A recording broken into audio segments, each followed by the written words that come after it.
Hi guys. I hope you enjoy listening to these stories. Don't forget to leave a comment, hit that like button and subscribe if you haven't already. Chapter 101 Counselor Kondo, Morning of Despair. Counselor Kondo's POV. The morning came. I couldn't sleep a wink and waited for the sun to rise. There was nothing I could do. Only this despair remained. The media might come in the morning. I knew I had to get out of here as soon as possible, but I was too hopeless to even move. I received a text message from my lawyer. Listen, Kondo-san. Please don't say anything unnecessary. Even if they ask you something, please get away with saying that you cannot answer because the investigation is ongoing. When I saw that text, my fear grew even more. It made me realize that I have become an enemy of the world. I hate it. I have no choice but to run away from here. If I make a mistake, I'll be arrested and sent to prison. I will lose everything. My fame, my job, my money, my family, everything. Thanks to my maximum fear, I managed to get out of bed. I knew I had to move, so I went outside to open the garage. First I had to run to a hotel or something and hide in the clouds. Finally, I was ready. With that in mind, I walked out the front door to find several members of the media already there. I felt my blood run cold. Counselor Kondo. Please tell us your story. Is that audio yours? How do you feel about responsibility? Is it true that your son is in police custody? I tried to run away, but I was immediately surrounded. Don't run. You are responsible to your voters. If you run, that means you admit it, right? I'm so scared that I can't get the words out. But I managed to squeeze out a few words. I'm currently under investigation for my son's case and my lawyer has asked me not to say anything. I'm sorry for the trouble I've caused you, but these words are not enough to make them forgive me. The persecution continues. How do you feel about your own alleged threats? It's unheard of for a council member to threaten a citizen. I'm starting to panic, and finally, some strange words come out. As for that statement, I was speaking metaphorically, and I deeply apologize for misleading the other party. However, I became a council member with the people's trust. I want to live up to that responsibility in my duties. I think I slipped up when I said that. I knew immediately that I was adding fuel to the fire. So you deny it? Isn't it too much of a stretch to call it metaphorical? Do you really think that's going to convince the public? There is nothing more I can do. I'm going to run away and leave this place. Don't run away. Frustration explodes and I involuntarily scream. Shut up. The media people stop in their tracks, perhaps confused by my words. I pull my car out of the garage and run from the scene without a second thought. What's going to happen to me? My phone rings. It's from the branch of the party I belong to. Show your face here immediately. The message was polite, but it conveyed anger. I drove away, afraid that I would be ruined. How can I cover this up? Is there any way to avoid the path of destruction? I felt sorry for myself as I ran away crying. Hey, you got a good picture. No matter how you look at it, he's a cowardly and evil clown. This will be all over the morning news. Although I didn't get definitive confirmation of the audio, I got the reaction I wanted. Okay, now all we have to do is make this big and drag him to the apology press conference. For the first time in a long time, the people involved were united beyond the interests of the station. Nobody could stop the heat. Chapter 102 Manager's Frustration. Manager's POV. I couldn't sleep at all. I'm too scared to see the reaction to my novel. But I've to see it. With trembling hands, I operate my phone and open my page. Eiji's novel has received 5 digits of hits today alone. My novel is single digits. The rating is 0. There's only one comment. Enjoying it, so far. I didn't expect the gap to be so wide. It's true that web novels aren't to my taste. But it's the same with Eiji-kun. The fact that the difference has become so clear means that I have no talent. I don't want to admit it. There is no way I can admit it. It's impossible for the difference between me and him to be so big. It was interesting. But I thought it was a bit conventional. I thought it was like a deterioration of Eiji's novel, which is currently highly ranked in the same genre. Eiji Aono. How far above me must that man be? I slammed the pillow down on the floor with all my might. My pride has already been thoroughly crushed. I tore up the certificate from the book report contest I won last summer. Why? Am I not talented? I love novels so much. Why does Eiji-kun have what I want the most? Why? Even if I wanted to destroy him, I can't. Really twisted feelings. The jealousy that had subsided had flared up again in me. At first, he was just a cute junior. While he was reading the novel, I started to like him. But he had a girlfriend. He also had a talent for novels that surpassed mine. My feelings were already a mess. I looked in the mirror. I saw that I looked like a zombie. Dizzy, I put on my school uniform and went outside. There was no way I was going to eat breakfast. Even if I did, I wouldn't be able to taste it. Unconsciously, I reached the neighborhood near the school. As I was about to turn the corner, I saw Eiji Aono walking with a young girl. Ikijo Ari. The rumor was true. The two of them didn't seem to notice me. They were talking happily, keeping their voices low. It's been a whole night, but I still can't believe it. Yes, I'm really surprised too. I can't believe that someone from a publishing company approached you, senpai. Publisher? That means. I knew the answer right away. No, I guess I just tried not to think about it. I've had this possibility in the back of my mind since last night. But if it came true, I wouldn't be able to keep my pride. I knew that, so I pushed it to the back of my mind and tried not to think about it. Why are you forcing me to face this painful reality? No. In my mind, my other self was screaming like a child. It was all I could do to keep my posture from collapsing. The publisher noticed the genius named Eiji and approached him. If things continue like this, he'll soon make his professional debut. I can be sure of that because I'm the one who has read his works the most. His talent is far from exhausted. I feel like I'm watching a rocket being launched far above me. Like I'm just a spectator. I want to be a character in the story, but the cruel reality doesn't even allow it. It's completely out of reach. That's it, I admit my lack of talent. Up until now, I had been making fun of others' lack of talent in my mind, and in turn, I had been doing it to myself. Unconsciously, I was horrified when I realized it. I started running to the literature club room. I took out all my previous manuscripts from the drawer of the club manager's desk. Hundreds of pages of my efforts. I tore them up and threw them away. The torn pieces fly through the air and scatter on the floor. Everything I have done so far has been a waste.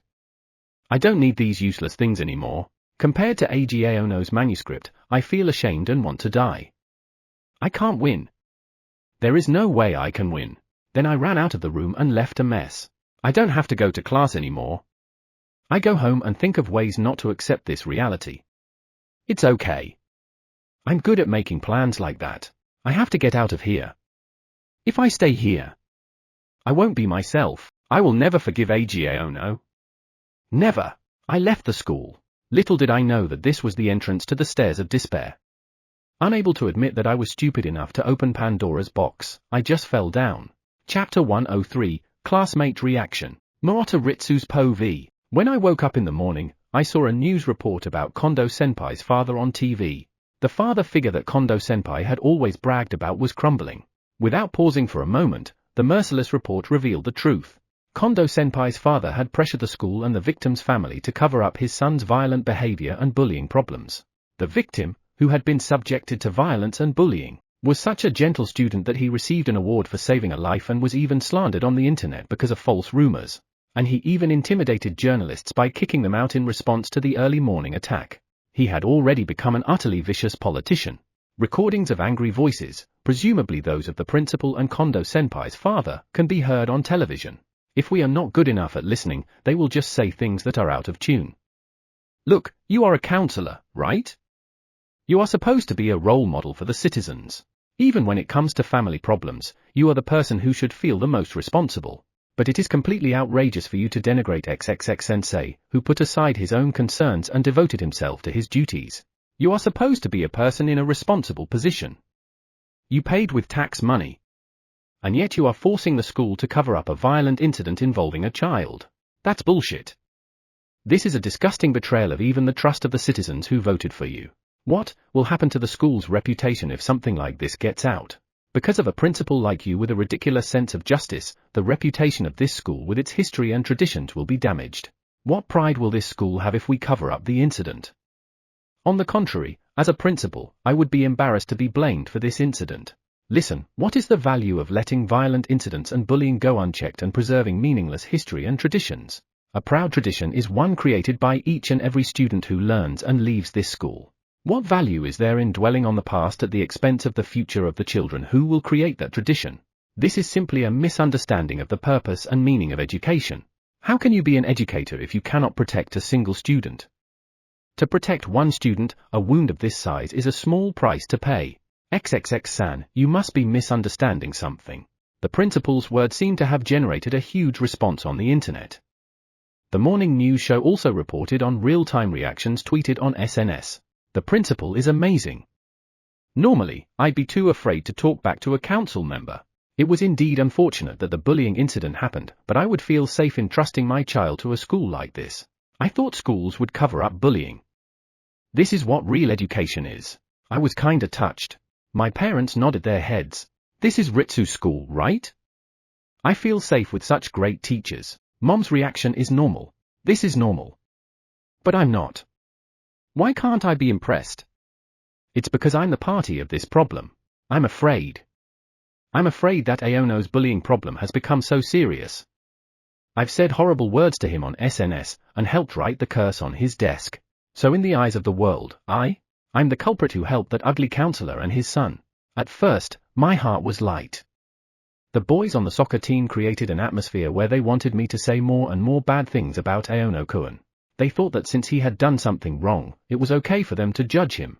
I trusted Miyuki, and I was close to the boys in the soccer club, often going to karaoke with them.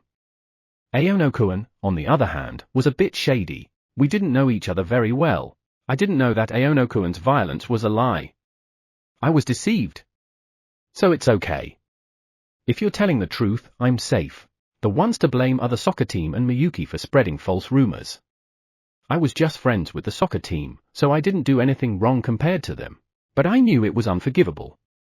I just tried to believe what I thought was right. Suddenly, my phone rang. The message was from Mika, in the same class. This is bad. Aida and the other members of the soccer team have been suspended because of the bullying incident. Most of the sophomores and juniors on the soccer team are suspended, and there are rumors that they will be expelled. What are we going to do? Maybe we will too. Chapter 10 for expulsion of Councillor Kondo. Councillor Kondo's POV. I was ushered into the manager's room. The employees stared at me with tense eyes, and the atmosphere in the room was heavy. They looked at me with cold eyes, as if they were looking at a criminal. I could sense the tragedy that was about to happen. Our branch is headed by a member of the prefectural assembly. A person who is so busy that I hardly ever see him takes the trouble to call me so early in the morning. It's almost a death sentence. The secretary opened the door and the branch manager entered. I stood up and bowed my head. I apologize for the trouble I have caused you. I bowed my head.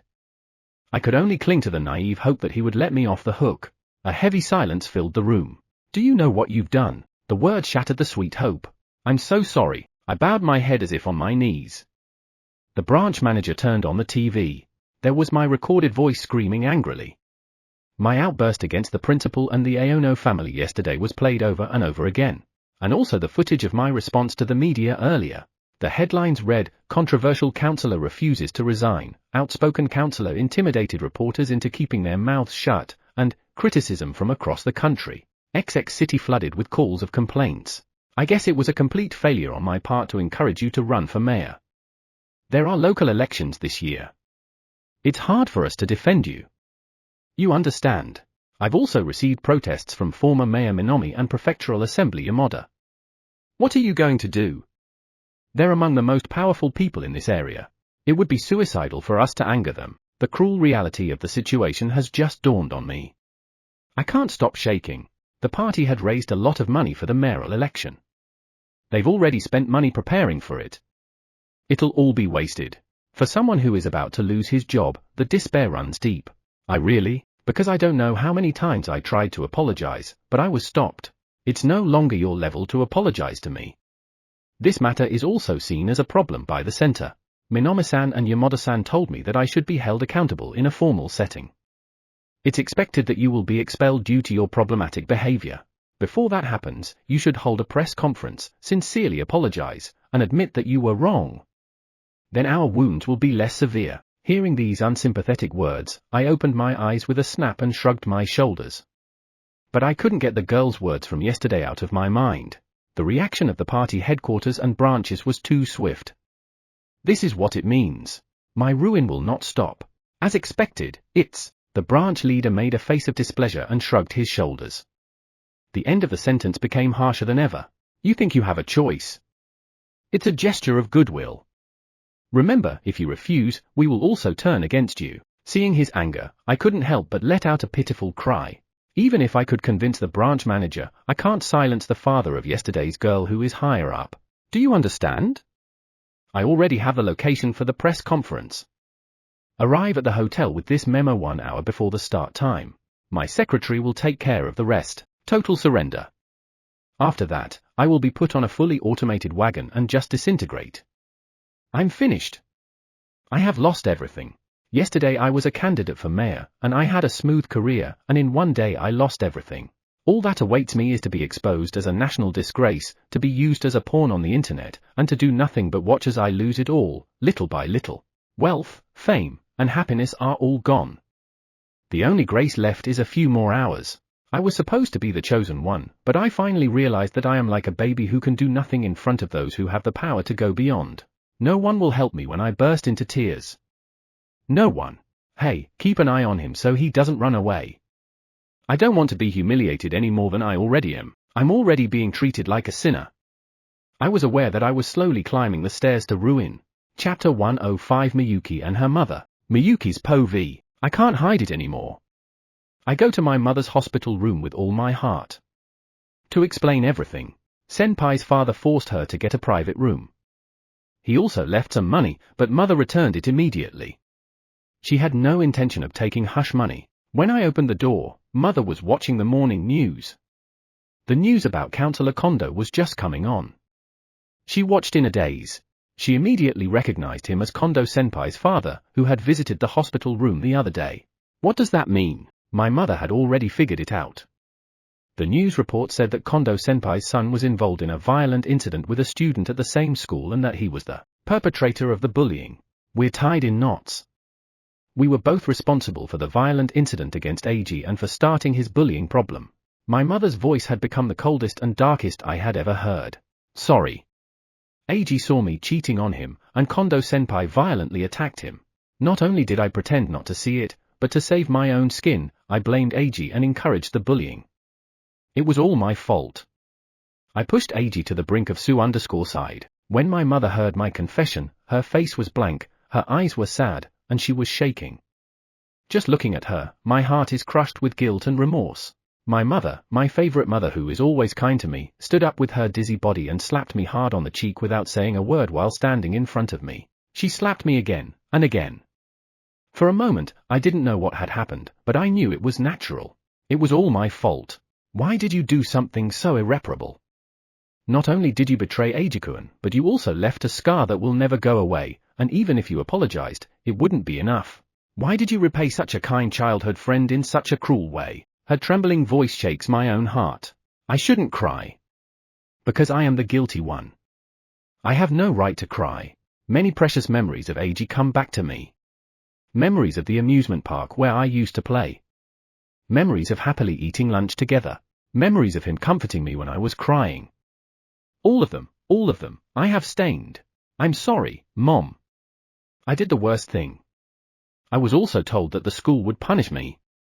I did something I cannot atone for. I will spend the rest of my life apologizing and making amends to Eiji. My mother who has lived with me for so long shows the color of despair on her face and trembles as she cries. Don't say it so easily.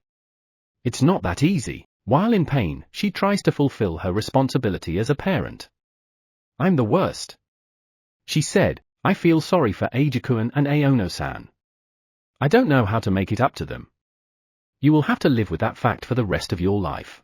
Why didn't you understand what that meant? I can't even find the words. Mother is about to stagger out of the hospital room. Mom, wait. The doctor said you need to rest. She tries to shake me and move on. I owe them an apology. If I don't go, who will? At least I have to apologize properly. I have to make amends, even if it's just a little. I couldn't forgive myself for making my sick mother feel so much responsibility. I couldn't forgive myself for deceived and betrayed Eiji, who is kind to me. I couldn't forgive myself for insulted Eiji while he was being beaten. I couldn't forgive myself for spread bad rumors and drove Eiji to the brink of suicide to save my own skin. Why am I still alive? I cannot forgive myself for the worst human behavior. Self-loathing enveloped everything. Outside the hospital room, nurses gathered to try to stop my mother. Chapter 106 Counselor Kondo's Strange Voice. Counselor Kondo's POV. My doom is imminent, but there is nothing I can do about it. I'm locked in the branch manager's office, and all I can do is wait to be killed socially. I'm not even allowed to escape. There is nothing I can do. I became painfully aware of my own powerlessness. A weak person whose right to life and death is in the hands of others. I realized that the weak person I used to despise was me. I was just a fox with the authority of a tiger. I had little power as an individual. I'm forced to realize this in the face of social death, a feeling of helplessness, frustration, and despair. My heart breaks. My mind is so confused that I feel like a stranger. I feel like I'm going crazy. I can't stop laughing. For a moment, an employee opened the door and then quickly closed it. I'm already ruined. If you want to laugh, laugh. I'm going to lose everything anyway. Ha ha, ha ha, no, no, no. When I feel the fear that I'm no longer myself, I realize that my mind and everything I have built are crumbling. If that happens, I'll reveal everything. All the secrets I know. Screaming, my breathing becomes short and I collapse on the couch. My eyes blink, but time is ticking mercilessly. There was less than an hour before the execution. Branch manager's POV. Kondo cries and screams. I wondered if he could really hold a press conference in this state. Then my phone rang. I saw the name on the screen and my whole body tensed. I answered the call immediately. Hello, Secretary General, how can I help you? The person on the other end of the line is a very important person from the center. He is the number 2 of the ruling party. I'm calling about Counselor Kondo. The Prime Minister and his sponsors are very concerned about this. It's big news, you know. The only saving grace was that despite his position as a counselor, he wasn't deeply involved in the party. However, this turmoil, if it continues for a long time, it could hurt us. It's your responsibility to put an end to it, and soon. An intelligent but mercilessly cold voice. I almost cry as I reply. I will do as you have instructed. The press conference is under control. We are ready. But his mental state is very.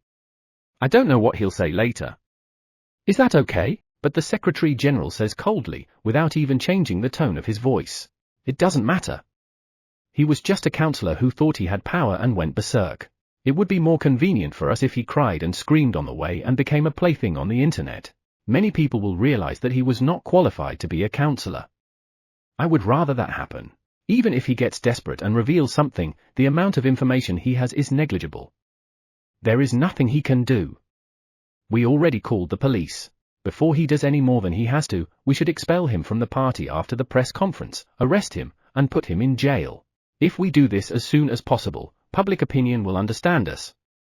There is a rumor on the internet that he will not be arrested because he is a high-ranking citizen. So it's better to act quickly to make a difference. Yes, it was too good to be true. I felt a shiver run down my spine.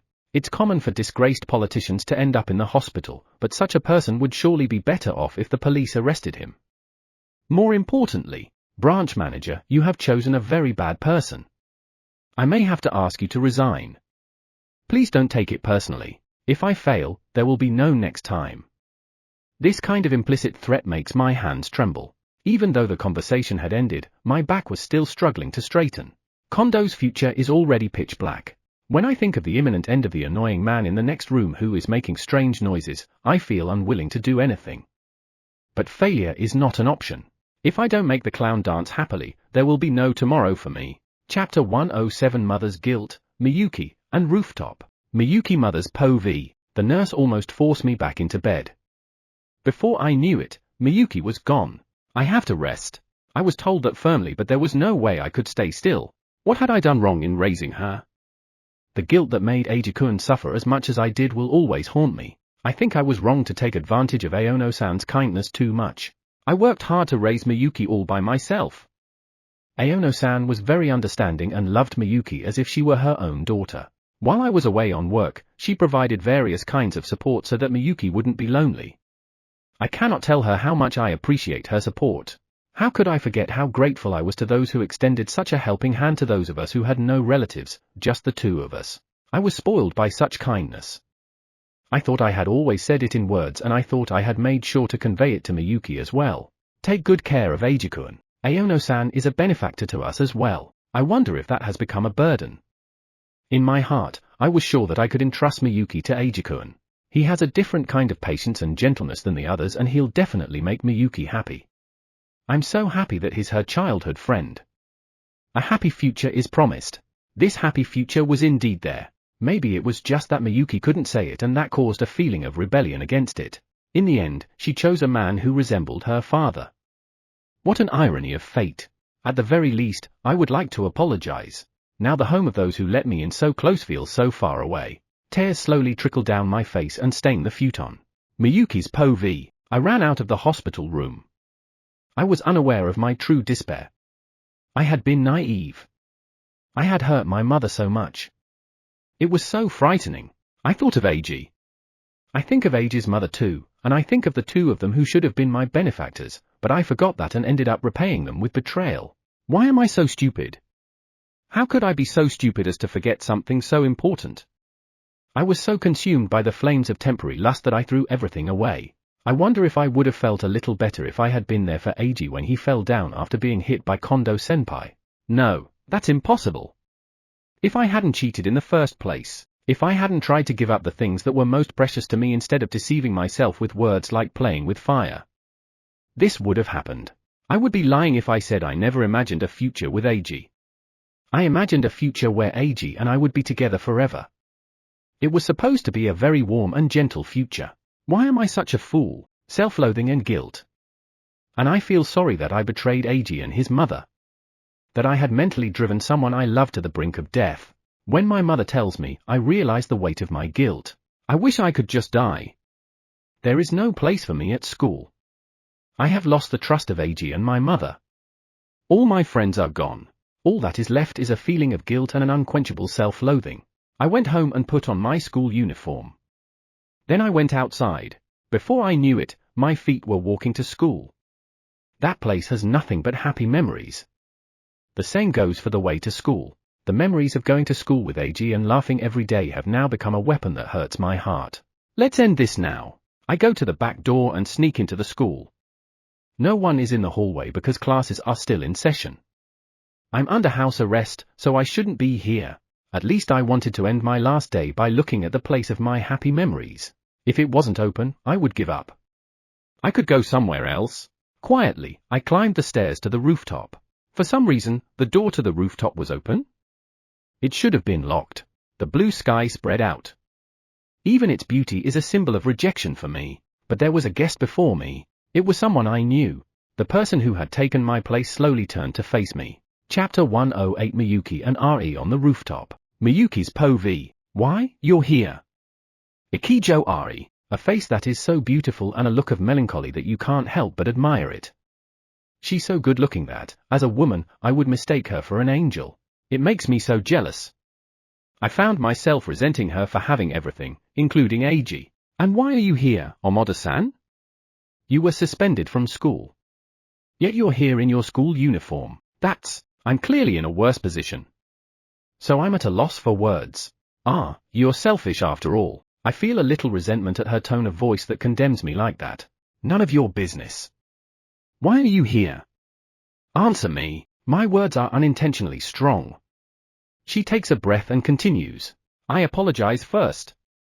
I was keeping an eye on you to make sure you were not acting strangely. My lookout reported that you were acting unnaturally, so I expected you here and waited for you. I was so scared that my blood ran cold. Why is she so wary of me that she would do such a thing? And why am I so afraid of this junior's power? Why? Ask yourself. I dare you, you've come this far, I know what you were going to do. Why? How can someone as blessed as you understand the pain of being a child of a single mother and what I'm going through right now? Why won't you let me die? Don't I have the freedom to die? Shut up. How can someone as blessed as you understand what I'm going through? She turns her scornful eyes on me. Yes, that may be true. But you have always been selfish. How much more do you have to pretend to be the heroine of a tragedy to feel satisfied? Her words broke my heart into pieces. Don't try to lecture me. Don't look down on me without knowing how I feel. This will not work. Do you understand that if you kill yourself here, Eiji-senpai will be hurt? After being cheated on and betrayed by his childhood friend who has been with him all his life, do you have the right to selfishly hurt his heart? Why can't you understand such a simple thing when you're so close to such a kind person?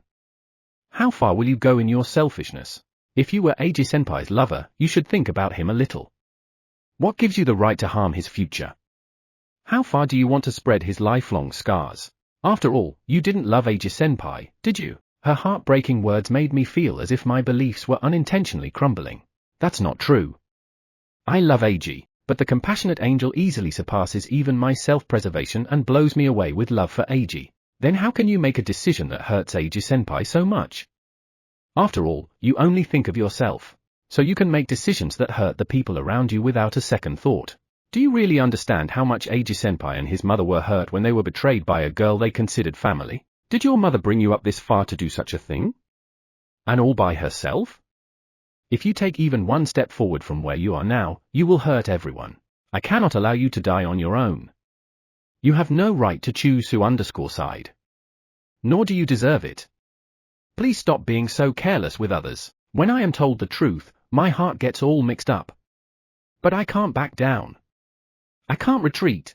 Shut up, shut up, shut up. You don't even know how I feel, but she denies me even more. So, do you know about him? Do you know how he feels? I've tried very hard to find out about him. But you don't even try to get to know him. You don't know anything about him. You know, if it weren't for Eiji-senpai, I wouldn't stop you from committing side. I don't even understand why a selfish person like you would hurt others with impunity. I don't know why a selfish person like you is alive instead of my mother, who was kind. Don't take the liberty of irresponsibly saying that people are blessed. There was no innocent girl who looked like a school idol in her powerful words.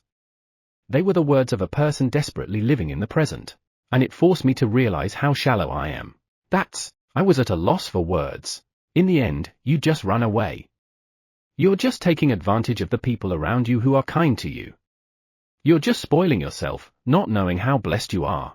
Come on, a week ago I was going to die here. The one who gave me warmth in my despair was Eiji-senpai. He saved me at the risk of his own life. I will not allow you to trample on the dignity of such a kind man. You don't deserve that. I collapsed on the spot with so much force and my own superficiality. I crumpled to the floor with no strength and was made aware of my own pathetic lack of understanding for my childhood friend by a girl he had known for only a week. Several teachers came down and grabbed my arms. Without realizing it, all I could do was break down and cry. Chapter 109 Kondo in Detention. Kondo's POV. I'm bored to death. It has been a day since I was arrested at the detention center. According to my lawyer, I should be out in about 3 days. I'm sure my father is working on getting everything sorted out by now, so I should be fine. After talking to the lawyer yesterday, I feel much better mentally. As long as I don't say anything unnecessary, I should be able to get away with it. With a little patience, I can get back to my normal life. Then I can go to college, work hard at soccer, and have a glorious professional life waiting for me. If I can be patient in this short time, I'm sure my father and my lawyer will be able to get me out of here. Keep quiet. I just have to keep doing this. I'm sorry, I reflect on it. That's all I have to say. I'll be fine. Kondo-kun, your lawyer is here. Who? I think he just came yesterday, so why did he come this morning? Maybe he forgot something. I have a bad feeling. Seiji-kun, we're in trouble. My lawyer looked pale. What happened? I asked fearfully. He continued with a trembling voice. Listen to me calmly. Apparently, your father went to the school and to the victim's house. When I heard that, I knew I could count on my father. I'm sure he put pressure on them, tried to settle things with money. Then I guess it's time for me to leave. As expected from my father. This is what a high-ranking citizen should be. Thank God my father is a great guy. I hardly held back my laughter. But the words that followed were merciless. No, Seiji-kun. Your father threatened the school and the victim's family. And then the voice recording was leaked. Now your father is on the national news and under fire. He's holding a press conference at noon. Probably an apology press conference. What? What is he talking about? Why do we, who are supposed to be the high-ranking citizens, have to bow down? It's not right. While I shudder in silence, the lawyer continues. And what's worse? Actually, your background is not reported because you are a minor, but it seems that you've already been identified on the internet. Your father had mentioned in various interviews that his son was a prominent soccer player, so maybe that's why they immediately identified you. After all, you were so famous because you were selected for the youth national team.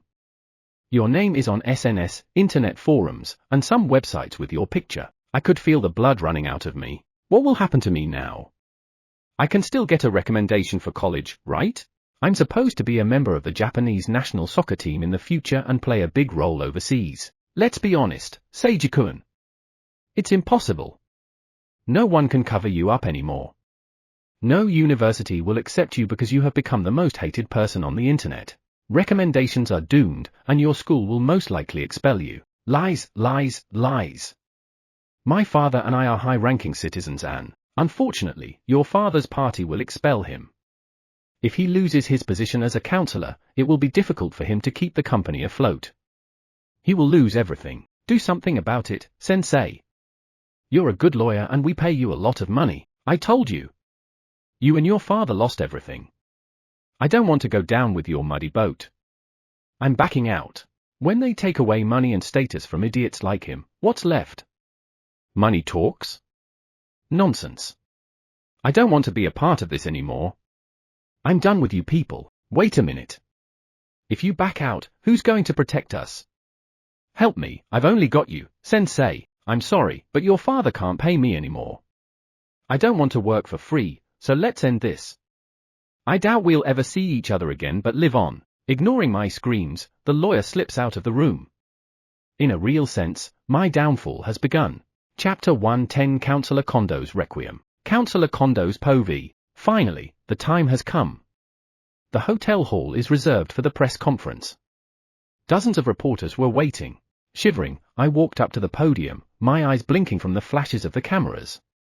I couldn't help but jump at the sight of so many cameras, more than I had ever seen before. Thank you all for taking time out of your busy schedules to join us. I would now like to begin the press conference by Counselor Kondo to explain his scandalous incident. The moderator, the branch manager, has already started the execution. He didn't seem to care about my preparation. I apologize for the trouble my son and I caused. When I bowed to them, there were more flashes. Some of them were mixed with blatant insinuations such as "I don't care about you," and "hurry up and tell the truth." Counselor Kondo. Is it true that you threatened the school and the victim's family to cover up the incident of your son's assault? How do you take responsibility for the citizens who voted for you? Are you aware that you have committed a clear criminal act? The questions were asked in rapid succession. It's a complete shouting match. There is an ongoing investigation into this, so I will refrain from going into details. Before I can finish, angry shouts fly. How can such an excuse be accepted? You can't fool the citizens. Do you still think you can get away with this? What did you mean when you said "shut up" in the morning? I can feel the sweat pouring down my back as I flinch from the abuse. I'll tell you when the time comes. These words only added fuel to the fire. The reporters got up from their chairs and began to move as if they were going to pounce on me. The moderator, the branch manager, said, "Everyone, please calm down. Kondo-kun, you have an obligation to explain. Answer clearly." Shit, shit, shit. I don't care anymore. I'll tell you everything. I was only working for my son's future. I had nothing to do with direct violence. My son did it on his own. At this moment, the camera flashes are at their highest. Take note. His son did it on his own. He practically admits it. That's too bad. There's some laughter in there. As for the alleged threats, I was just upset about my son's arrest, and I didn't mean to say it so strongly. I was in a hurry and I misspoke. That's all. Tears unintentionally well up from nervousness and fear. I can't stop sobbing. Just like that. The recording said it wrong. What's wrong with your eyes? Are you crying? I've been working so hard all this time. But even though I've been working so hard, the branch manager has been terrible. He usually depends on me for money, but at times like this, he quickly cuts me off. I supported him a lot until he got to the position he is in now. I said things I shouldn't have said. I wanted to confess everything when I was pushed into a corner. Well, that's what I'm going to do. I have done it. If I'm going down, the branch manager is going with me. What are you talking about? No matter how much it's a lie. It's not something you can say. Seeing the branch manager in a panic, I felt a little relieved. However, this was also something that I shouldn't have revealed, but since I was unable to think properly, I couldn't realize it. The reporters couldn't help but pounce on the taster-looking prey. Does this mean it's a bribe? Councillor Kondo. Are you going to admit that you bribed him? Can your statement be justified? The journalists, who are sensitive to the smell of scoops, turn up the heat. And then, a hell of humiliation was born. The branch manager quickly said, "It's a misunderstanding. Councillor Kondo is saying this out of bitterness, so please calm down," and tried desperately to defend himself. "It's not a lie. The branch manager received bribes in exchange for supporting my appointment as mayor." If this came out, it would be a big deal, but the confusion was immediately quelled by one man. The sound of shoes echoed in the noisy hall. At that moment, everyone stared in that direction. A mature man with a straight back slowly took the podium. I knew immediately who it was. I was sure that there was no one here who didn't know who he was. Why is he here? It's real. Why is the number 2 of the ruling party? The man who took the podium slowly sat down next to me. "I will answer your questions on behalf of both of them." He smiled softly and said it with dignity. I couldn't help but open my mouth. "Secretary General Ugaki, he is the number 2 of the ruling party and a big shot who holds the personnel and budget authority of the party. The monster who rose to this position at the age of 45, the youngest in history, is also known as the Shadow Prime Minister because of his financial and political power." The tycoon muttered in a voice that no one could hear. "Kondo-kun. You're ready for this, right, Anne?" Chapter 111 Councillor Kondo arrested. Councillor Kondo's POV. The Secretary General smiled, but his eyes weren't smiling. His eyes were sharp and angry. He makes me realize, whether I want to or not, that I have stepped on the tiger's tail. Hey, look, a political fight between politicians isn't a word you can use to describe a threat. Unless you're prepared to crush them, don't step in so easily. Those words were a declaration of war against me. The room was too loud with angry words for anyone but us to hear our conversation. And then, like ants trampled by elephants, the real high-ranking citizen dismissed me without even a hint of compassion. "Then I would like to apologize to the audience for what happened to Councillor Kondo. I'm truly sorry." The Secretary General just bowed his head. The hall was in an uproar after the big man apologized. In the first place, he should have had nothing to do with this matter. Why did he apologize? That was what the majority of people, including me, were thinking. We also conducted a thorough investigation into this scandal to ensure compliance and party discipline. We're members of the City Council, we cannot do our jobs without the trust of our constituents. We undertook this investigation to clean up our party. The fact has come to light, and I would like to take this opportunity to explain it. Sweat is dripping down my forehead. First, we found 2 things. We believe that Councillor Kondo's threats were routinely made to cover up his son's misconduct. We've already submitted the details of this case to the police with evidence, so all we've to do is wait for the judiciary to make a decision. What does he say? This person, when did you investigate me? It's true that I threatened the victim several times regarding my son's case. But this should have been done in secret. Evidence? Has someone betrayed me? Someone from the company? What the hell is going on? And as for the money problem, Councillor Kondo himself confessed earlier. The party has checked his accounting records and political fund balance reports and found multiple traces of falsification and cover-up. What I'm giving you now is the proof. Please take a look, Councillor Kondo. I felt my face turn pale. Blood flowed quickly from my face. Bribing influential people such as branch managers. To do this, I forged many documents and collected ill-gotten money. And with these bribes, I can strengthen my position in the City Council and eventually pave the way for my election as mayor. Now I'm completely exposed. This man will cut me off. Do you have any excuses, Kondo-kun? Your expulsion has already been confirmed. We've already filed a complaint. You and the branch manager will be sacrificed. We also have a rough idea of where your bribe money went in the center. The sooner you and your colleagues pay the price, the less damage will be done. This is only a criminal act that you two have committed, so we don't have to worry about inflicting more wounds. That's a good thing, right? He mumbles to me in a whisper that only we can hear. It's a declaration of checkmate. There's nothing I can do now. I can only think that he treats me like a toy, like a stranger. Oh, no. I've been risking my life, desperately, for everyone, becoming mayor and then participating in national politics, lie. This is too much. Oh, my God. My life is already so fucked up, My emotions are so messed up that I start screaming incoherently and crying loudly. Crying and sobbing, I got off the podium and ran toward the exit. As I turned around, I saw the General Secretary laughing at me. The press tried to surround me, but I shook them off and opened the exit door. But there were several uniformed policemen waiting for me. You must be Kondo-san. We would like to ask you some questions at the police station, so please come with us. The strong policeman, who must have been arranged by the Secretary General, grabbed my arm and talked to me about the arrest warrant and other administrative matters. But I couldn't get it into my head. Why the hell should I be arrested? I'm the president, a member of the city council, and a high-ranking citizen. No one responded to my useless bluster. I was handcuffed and led out of the hotel. Chapter 112 Classmates. Murata Ritsu's Po v. Today's classes are finally over. I look at a news site on my phone. It's all about the article about Kondo-senpai's father. Crying and fleeing press conference. Councillor Kondo arrested immediately. Shut up. Arrogant councillor silencing reporters. Instead, he was the one who was silenced. Savage councillor. Not only blackmail but also illegal funds. Arrested with the words "I'm a great guy." End of Councillor Kondo's arrogance. Unprecedented press conference. Councillor Kondo is a self-proclaimed high-ranking citizen. Bullying and power harassment. Employees talk about the daily life of Councillor Kondo. Counterpreach to the arrogant councillor. Kudo and principal reject threats. Victims' families speak out, thanks to the teachers. I hope Councillor Kondo goes to hell. Sensational headlines lined the pages. I was afraid when I read them. The news also included allegations that Kondo-senpai had bullied Aono-kun, and although the names of both parties were withheld, the details of the bullying were reported in an online article in the weekly magazine.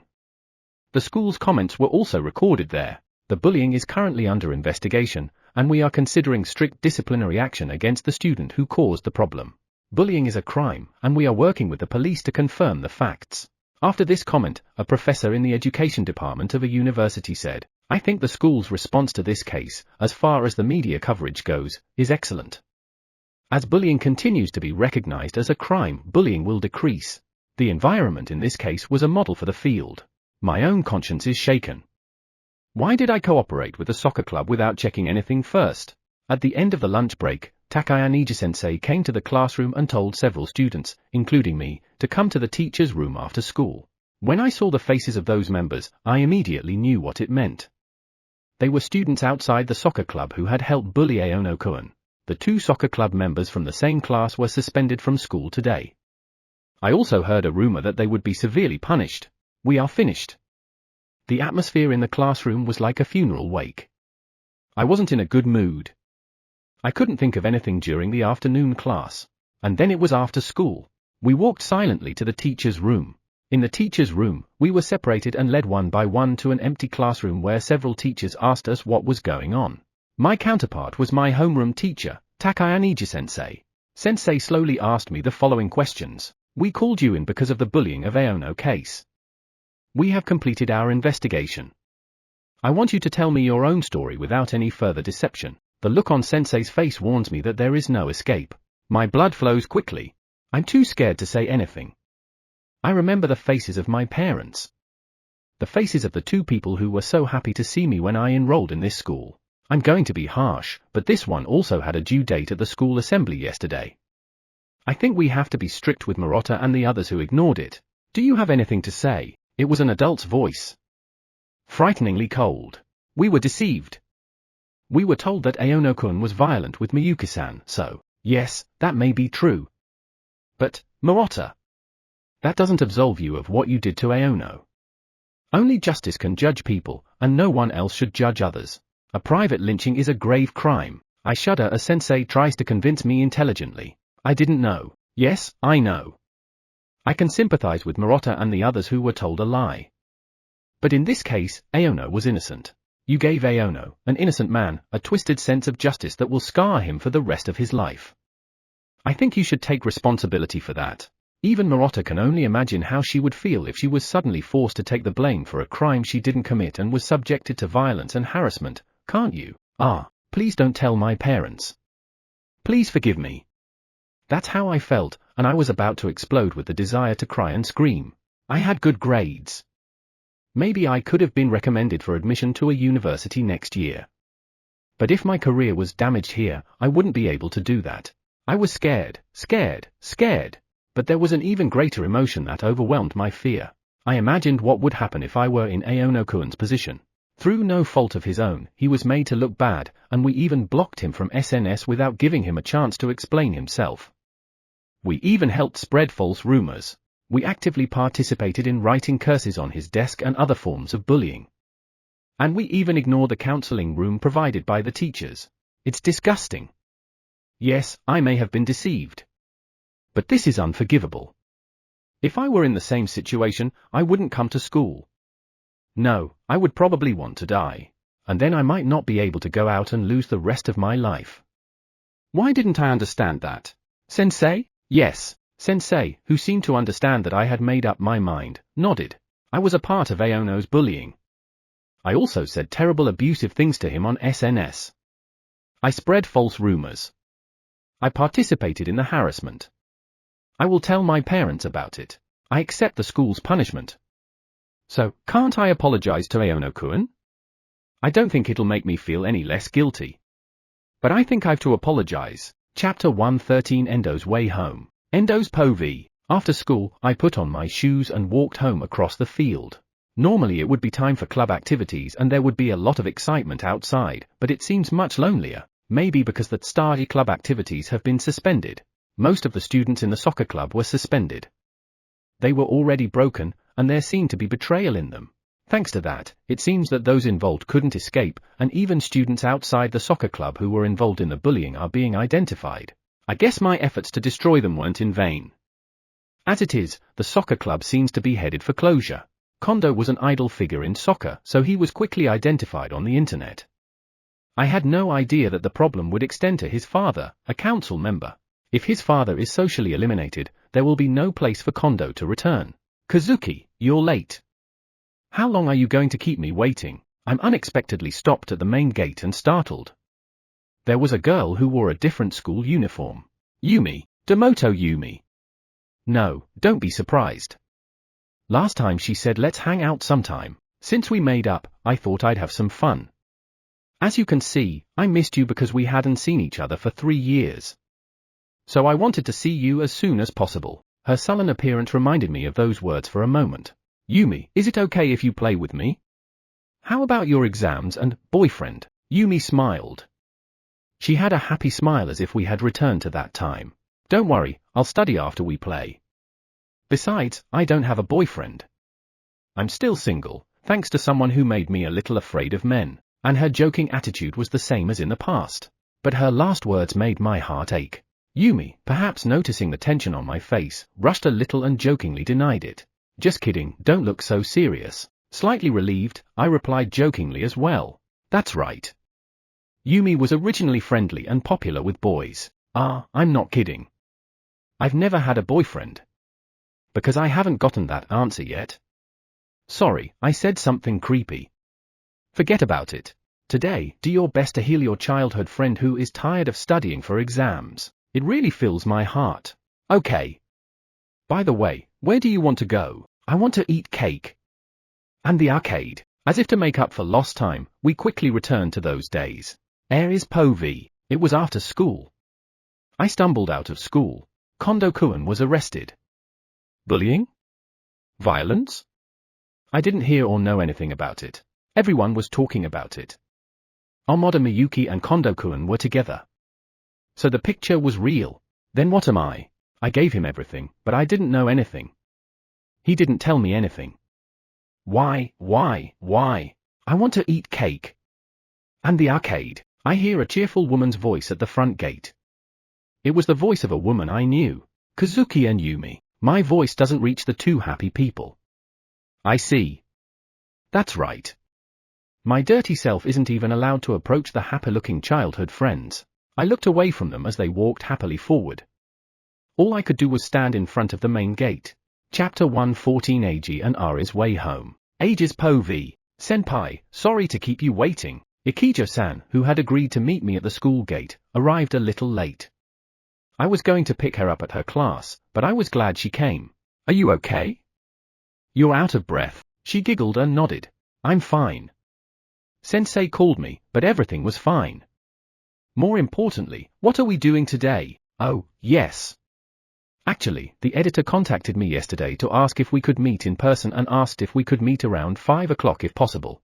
It looks like he'll be at a cafe in front of the station. The junior in front of me hears these words and her eyes light up. This is great. Senpai's story moves quickly. Then you'll let people read the other story you wrote, right? Yes, I sent some of them as attachments to emails, so we'll be able to hear what they think. But I'm pretty nervous. I'm afraid I'll get torn to shreds. Don't worry. I read them and they were all very interesting. When she says that, I feel a little relieved. Then I can relax. Ikijo-san knows a lot about novels. Hee hee. Oh, we still have about an hour and a half before the meeting, so let's kill some time somewhere outside the station. I'll be back before the meeting, so please play a little. It'll be better than waiting alone, right? Of course. What shall we do? Oh, how about an arcade? I was a little nervous about inviting Ikijo-san, who doesn't seem to go to very loud places, but I was relieved to see her eyes light up at my suggestion. Are you sure? It's fine. I wonder if it's okay with Ikijo-san? Won't your assistant scold you? Yes, maybe she will, but at least for today it's okay. Well, let's go. By the way, have you ever been there? No, I haven't. I've always wanted to go. I want to get stuffed animals. And maybe a racing game. I saw it on TV and thought it would be fun. I heard that friends from my class were going, but for some reason, they didn't invite me. Maybe I made them feel uncomfortable. Seeing her talking to me in a more cheerful way than usual makes me happy too. So we are moving forward together. Takayaniji's POV. After securing Amada, it was determined that she was emotionally unstable and dangerous to leave alone, so we decided to protect her in the infirmary. We left her alone with Mitsuo-sensei and waited for her to calm down. However, a first-year student who happened to be feeling unwell on her way to the infirmary found Amada-san wandering around suspiciously and rescued her. The principal breathes a sigh of relief. It seems that Amada-san's guardian is at the hospital right now. I'm afraid to leave her alone. We have to do something. The door on the rooftop seems to have been unlocked due to a malfunction. It should be repaired immediately to prevent a recurrence. The vice principal moves quickly. The rooftop is safer now, but maybe Ikijo-san is lying. It's too much of a coincidence and she should have followed Amada, but she was standing in front of her on the rooftop. Maybe she stepped in front of her to stop Amada? But it's still unnatural. Still, the school should be grateful. She prevented a student from committing suicide. I heard she comes from an influential family. I need to keep a close eye on her from now on. Given her background, she might have a dark side as well. As for the literary club that Amada mentioned in her testimony, we will conduct a thorough investigation starting tomorrow. We will not let them get away with it. We'll see how far they can go under the pretext of disposing of Aono's personal belongings without permission. Manager's POV. I ran home and holed up in my room without eating anything. Then I wrote a short story. I uploaded it to a submission site. I'm sure it'll be good this time. I'm hungry because I didn't put anything in my mouth. My mother is at work. It's too much trouble to cook something. Let's get something to eat somewhere. With that in mind, I managed to get out of the house. Chapter 115. Enjoying the arcade. We went to an arcade in front of the station. This is a safe place where even children can play safely, so there is no need to worry about getting into trouble. It's a 1-minute walk to the cafe where we're meeting, so we don't have to worry about being late. Amazing. They all sparkle. Ikijo-san was fascinated by the crane game. I think she said she wanted a stuffed animal and wanted to play a racing game. We have more than an hour left, so there will be plenty of time to play. Ikijo-san wants to start the game right away, aiming for the stuffed animals. That one. I want that one. She pointed at a medium-sized teddy bear. I nodded and happily put some coins in it. We can play 6 times for 500 yen, so maybe she'll get it. The customer in front of us seemed to have given up halfway through the game, and we were in front of him. Come here, my teddy bear, she mumbled like a child. Why? Why? Hearing Ikijo-san's frustrated voice for the first time makes me smile. It seems that playing a game for the first time is difficult even for a talented and beautiful girl like her. The first 4 times she played, she was so far off that the crane arm didn't even touch anything.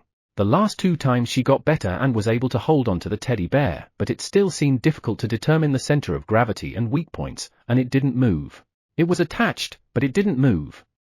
It was so easy on TV. As you can imagine, this kind of game is hard to get used to. She noticed that I was laughing and puffed a little. What are you laughing at? She seems quite competitive. No, Ikijo-san, I thought you were a perfect person, but I was a little relieved to see that you aren't good at some things. Please don't tease me anymore. Then, senpai, show me your best example. There you go. I got the flow I was expecting. I'll get it in one try. I've always wanted to show her my cool side. I put my 500 yen back into the crane game.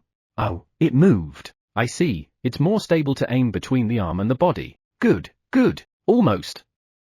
Almost. Almost. A little more, senpai. Goo. I think this would be 100 points for her rating, for a girl playing a crane game for the first time. I moved it little by little and dropped it. Yay! That's great, that's amazing. At that moment, she was happier than I had ever seen her before. I was thrilled inside and burst out laughing, relieved that I had done well. I took a teddy bear out of the prize box and gave it to her. What? But it was a prize that senpai won with senpai's money. Since she was so reserved, I offered her the teddy bear again. You know, I feel sorry for the teddy bear because I'm a guy. It's better that a cute girl like Ikijo-san holds that teddy bear than me. At my remark, she shakes her body with a jerk. Also, the way you praise me. It's not fair, it's not fair. As she said that, she hugged the teddy bear happily. The date had just started. Senpai. Next time, I'd like to play air hockey. Sorry. Ikijo's arm lightly touched a passing man. A mistake she wouldn't normally make. That's how much fun she was having today. The one who made contact was the male of the couple. The uniforms were from our high school. I thought I knew them, but when I looked at their faces, I saw that they were my friends. Oh, Endo. I can't help but call him. Oh, Aono-kun and Ikijo-san. He looked a little embarrassed and surprised. Chapter 116 Eiji and Endo. Endo's Po v. Yumi and I came to an arcade in front of the station. This is a memorable place where the 3 of us used to go together. I played crane games with Ei and fighting games with Yumi. There are only happy memories here. Those happy days are long gone, and I had stopped coming here, but now I can finally come back. Even when I followed Kondo and his friends to another unsafe arcade they used to go to, I felt disgusted. Hey, Kazuki! Let's play that game. She points to the game I remember from those days and laughs. It's been a while, but I wonder if I can play. I've forgotten all my combos. I know. It's been a long time for me too. Because I had decided that the next time I would come here, I would come with Kazuki. Receiving these words, I think Yumi felt the same. I should have made up for that time earlier. Only regret remains in my heart. I'd like to get all nostalgic, but we'll settle this with a punch and a kick. We both hurt each other. This is a duel to make up. With that, we had a kind of reconciliation ceremony. Kazuki is a liar. You didn't forget your combos. I can't help it. My body remembered. Our reconciliation duel was full of smiles. Yumi was still playing with the levers and got into a melee without really understanding and became my prey. This was fun. Thanks, Yumi. It's been a while since we played, and I had fun too. Let's play air hockey next. Yumi starts to run towards air hockey. She runs, ignoring my warning. Just as I'm about to run after her, my body makes contact with someone. Oh, I'm sorry. It's a girl's voice. No, it's me too. There was a familiar face. Ikijo Ari, famous as a school idol, and Aono Eiji. They were my dear friends. Aono and Ikijo? My voice unintentionally rises in confusion and embarrassment due to the chance encounter.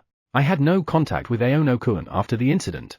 If I did something wrong, there was a risk that the bullying would get worse, so I did everything in secret so that Eiji wouldn't notice. He was my last connection to society since I had even rejected Yumi. Soon I was connected to Imai and my classmates through him, which gave me hope for my high school life.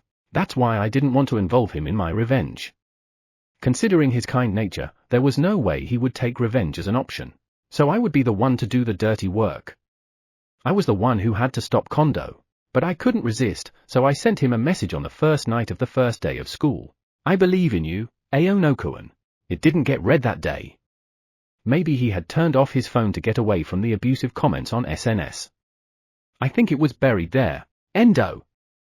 What a coincidence. Eiji spoke to me with the same voice as usual. That made me very happy. Kazuki, are they friends? Yumi asks curiously. My name is Eiji Aono. Endo and I were in the same class in the first grade. Eiji didn't wait for my answer and replied with a smile. Then he whispered in my ear. Is she your girlfriend? Yumi seemed to have heard his whisper and smiled a little. No, we are childhood friends. Kazuki and me. Yumi, who didn't know what was going on, replied. He laughed and said that's nice despite my confusion. It even looked like he was completely over Amada-san. Aono-san, is that cute girl over there your girlfriend? Even though they are from different schools, she is still interested in the pretty girl next to him. I'm sorry I'm late. I am Eiji-senpai's junior and my name is Ikijo Ai. We're not in a relationship yet. Her answer was a witty response to Yumi's answer. We laughed at each other. I see, so you're not in a relationship either. Hey, since we met, let's play double air hockey. Yumi's reply was immediately answered by both of them. That's nice. I was dizzy from the unexpected turn of events. Oh, you two, save us a spot first. Endo and I are going to talk a bit, and then Eiji accelerated the unexpected flow even more. So what's the story? I asked carefully.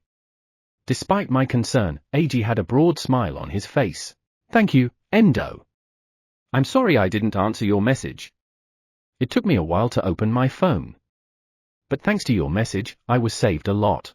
I was happy that not only Ikijo-san, my family, my teacher, and Imai believed in me, but also Endo, whom I had just met in high school. I should have contacted you earlier, but I had a lot of things going on. I didn't want to bother you. But I'm glad we met today. Thank you. When I saw him bowing to me with such sincerity, I was convinced that I had not made a mistake. I felt that it had all been worth it. Chapter 117 Air Hockey and Manager. And so we ended up playing doubles air hockey. Of course, it was against pairs. I was paired with Ikijo and Endo with Demoto-san. But it was an unexpected pairing. It was like a double date. I laughed at that thought.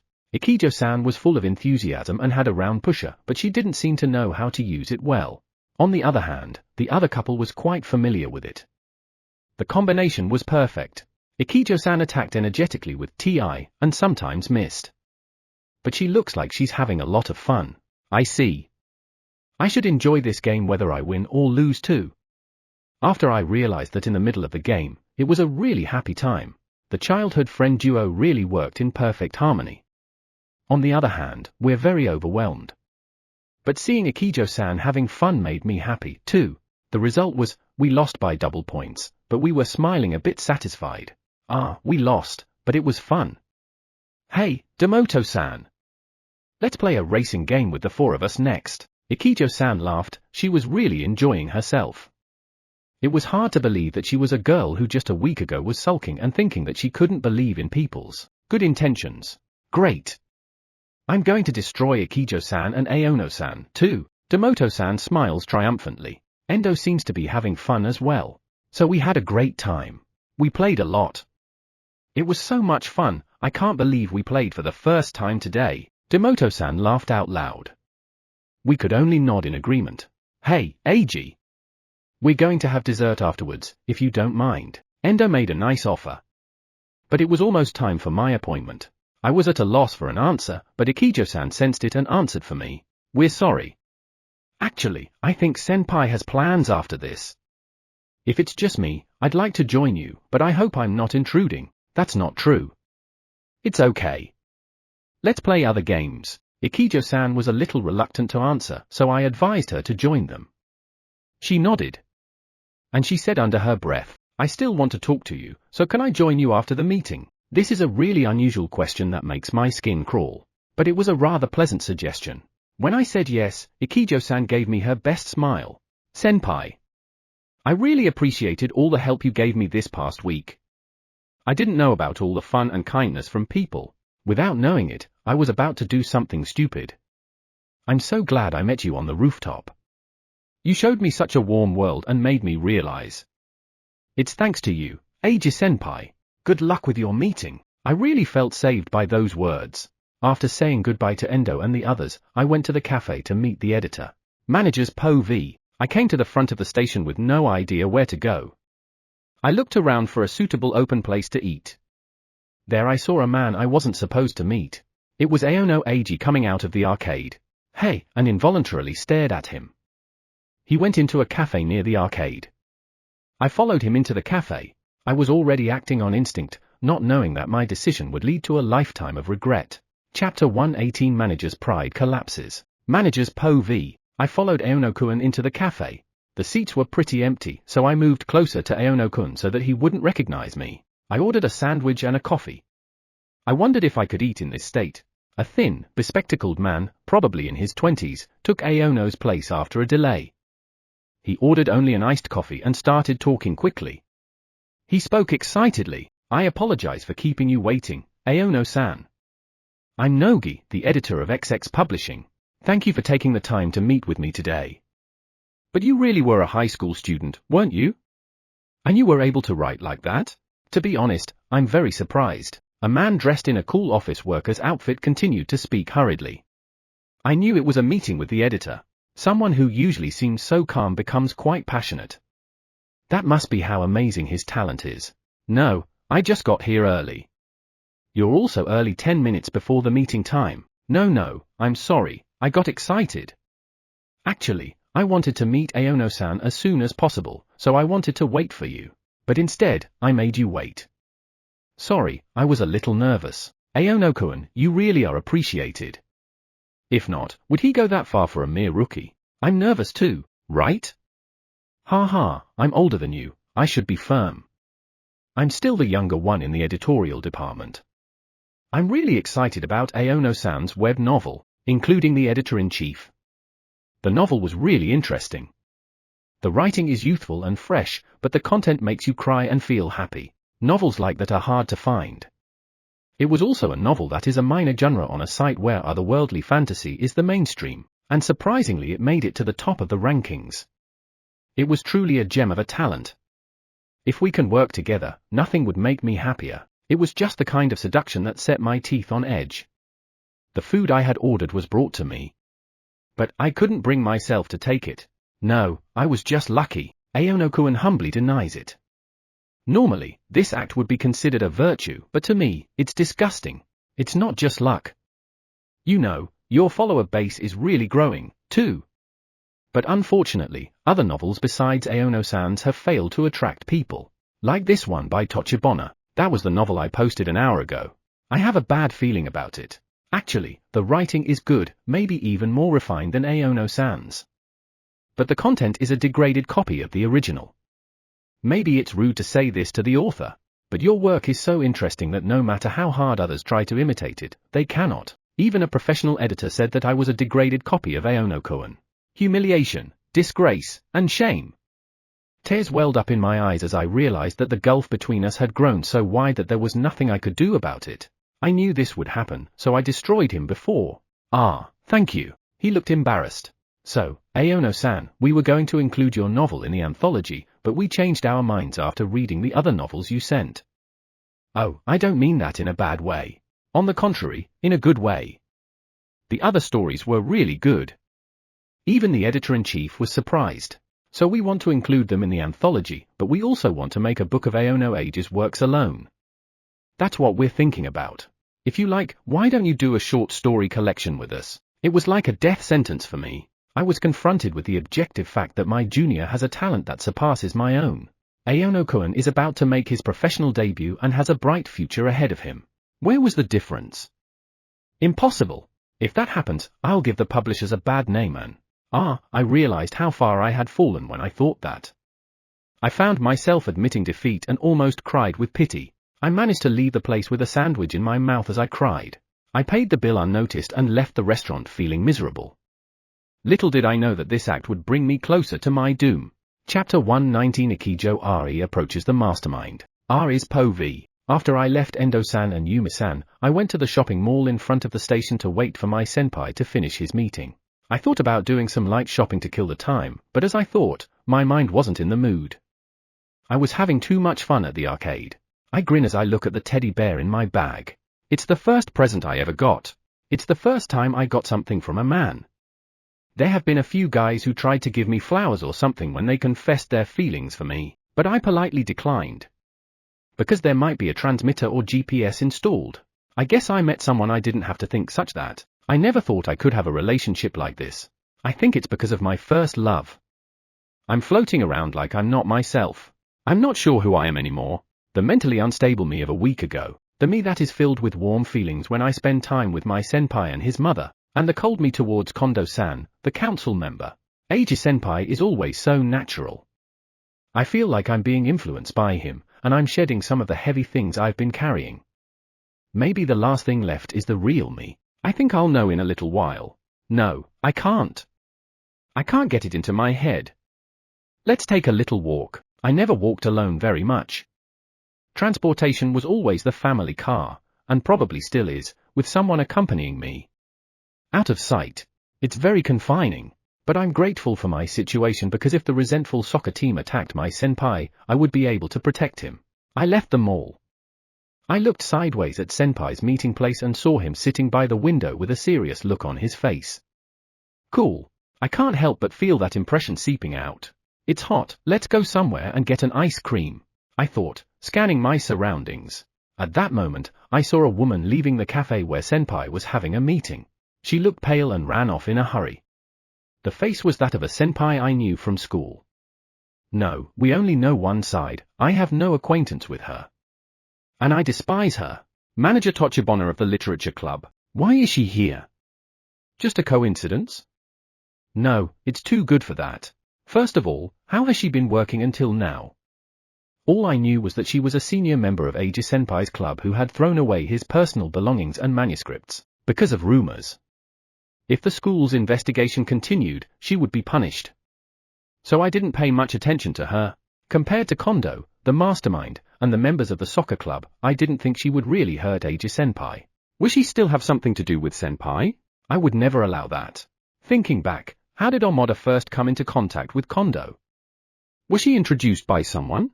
If so, what was the agenda of introducing a woman with a boyfriend to such a womanizing man? I have a bad feeling. The bullying problem may not be over. If there is even the slightest possibility of harm to my senpai, then I would eliminate that possibility. My cold and calculating self, the dark part of me that I inherited from my parents, warned me. I usually hate it, but at times like this, I love it. I take out my cell phone and make a call. Kyowa, there's someone I want you to check out. Chapter 120 Kondo and his new lawyer. Kondo's POV. After a thorough interrogation, I'm back in jail. The assault, the bullying, the destruction of school equipment, the posting of lies on SNS, the obstruction of justice, all of them are being thoroughly interrogated. They also asked me in detail if I had committed any other crimes. It took them a long time to find out, and I was kept in jail. How did this happen? I got the runaround from my ex-lawyer. Apparently, since he has a contract with my father's company, he has no responsibility to me, his son. He's too heartless. When things were going well, he always came to see us, but when things went wrong, he quickly ran away. I have heard that my father is also going through a lot of trouble, including being expelled from the party. The lawyer's last words were repeated over and over in my mind. Even if you get out of here, is there any place you can go back to? The words that came out of his mouth in a whisper made me realize that I was in a hopeless situation. And it seems that my father doesn't have a new lawyer for me. Have I been abandoned? Will I die here alone? All my life I've been pampered by women and adults, but now all I can do is wait for my self-esteem to be destroyed while I don't see anyone and get severely pissed off by the police. No, don't give up. I have soccer. I have the talent for soccer, I can still do something. As I desperately clung to such hope, I was called by a guard. Apparently, a lawyer had come to see me. Feeling dizzy, I went to meet the lawyer. A shaky old man was waiting for me in the visiting room. Hello, my name is Hiramatsu. Your mother has asked me to defend you. I look forward to working with you. To all appearances, he looks unmotivated. Why mother and not father? Did something happen to him? Kondo-kun, your mother was worried about you. So you'd better pull yourself together. You might as well admit everything you've done wrong. That's what your mother said. It'll get you out of here faster and make you look good. You did something wrong, so you have to make it right. He said it in a somewhat dismissive way, and my sense of disbelief grew. I wonder if my mother really cares about me. She almost always goes to another man's house and never comes back. I guess she hired a lawyer for me just for the sake of public opinion. She doesn't love me. Oh no, it's never my fault. What's wrong with my father? The old lawyer looked at me lazily and sighed. Ha! He was arrested because of you. The audio of him threatening the school and the victim's family over the bullying and violence issue was leaked. To make matters worse, the party he belonged to abandoned him and even exposed his alleged slush fund at the apology press conference. He was arrested by the police. I guess there's nothing he can do now. My father was arrested? No way. Because he's a high-ranking citizen, there's no way he could be arrested. Oh, I read in a weekly magazine that he actually said that. You're so naive. Council members don't have that kind of privilege. This will be hard to defend. Ah, luckily you're ex-lawyer. The smiling lawyer slaps me mercilessly in the face with reality. I will get a recommendation for college, for soccer. No, you can't. No high school would give a recommendation to a student who was caught doing something wrong. Instead, they would probably expel you. Since there is nothing you can do to change that, you should just accept it and admit it. When I heard these words, I hit on the visitor's transparent barrier to deny it. No, no, no, no, no. Some panicked guards dragged me away and took me straight to jail. The unmotivated lawyer laughed at me and made fun of me. Chapter 121 The Ice Cream of Happiness. Well, I'll email you for more details. Aono-san, can we have an online meeting? I know it'll be hard for you to find time in the future, so let's plan to do it there if possible. I'll send you instructions on how to access and install the application. The editor says with pleasure. Understood. I look forward to working with you in the future. The next meeting should be arranged by email. I feel like I have suddenly entered the adult world. After saying goodbye to the editor, I sent a message to Akijo-san. She says she is at an ice cream shop in front of the station. The place is about a minute away from here. I was able to get there in a short time. Senpai, she was inside, noticed me, and waved to me. When I got there, I went to my seat and put my stuff down. I think I'll have some ice cream too. Hey, didn't Senpai drink something at the meeting? I did, but I was so nervous that I couldn't taste it. I wanted to cool off with some ice cream. She giggles when I say this. Akijo-san had orange sorbet and strawberry ice cream. I ordered a double scoop of vanilla and rum raisin. I take a bite and it comes alive with sweetness and coldness. Akijo-san, sitting in front of me, smiled happily. Senpai, you like ice cream, right? Who doesn't like ice cream? Indeed, it's a casual conversation, but it becomes pleasant. It's a really comfortable atmosphere. Hey, Senpai, can I make one of my dreams come true again? A sweet voice reached me with a shy smile. Yes, actually, I've always wanted to share ice cream at times like this. Besides, I've never had rum raisin before. Can I have a bite? Let's trade for my orange sorbet. It was a very cute suggestion, and I couldn't help but laugh.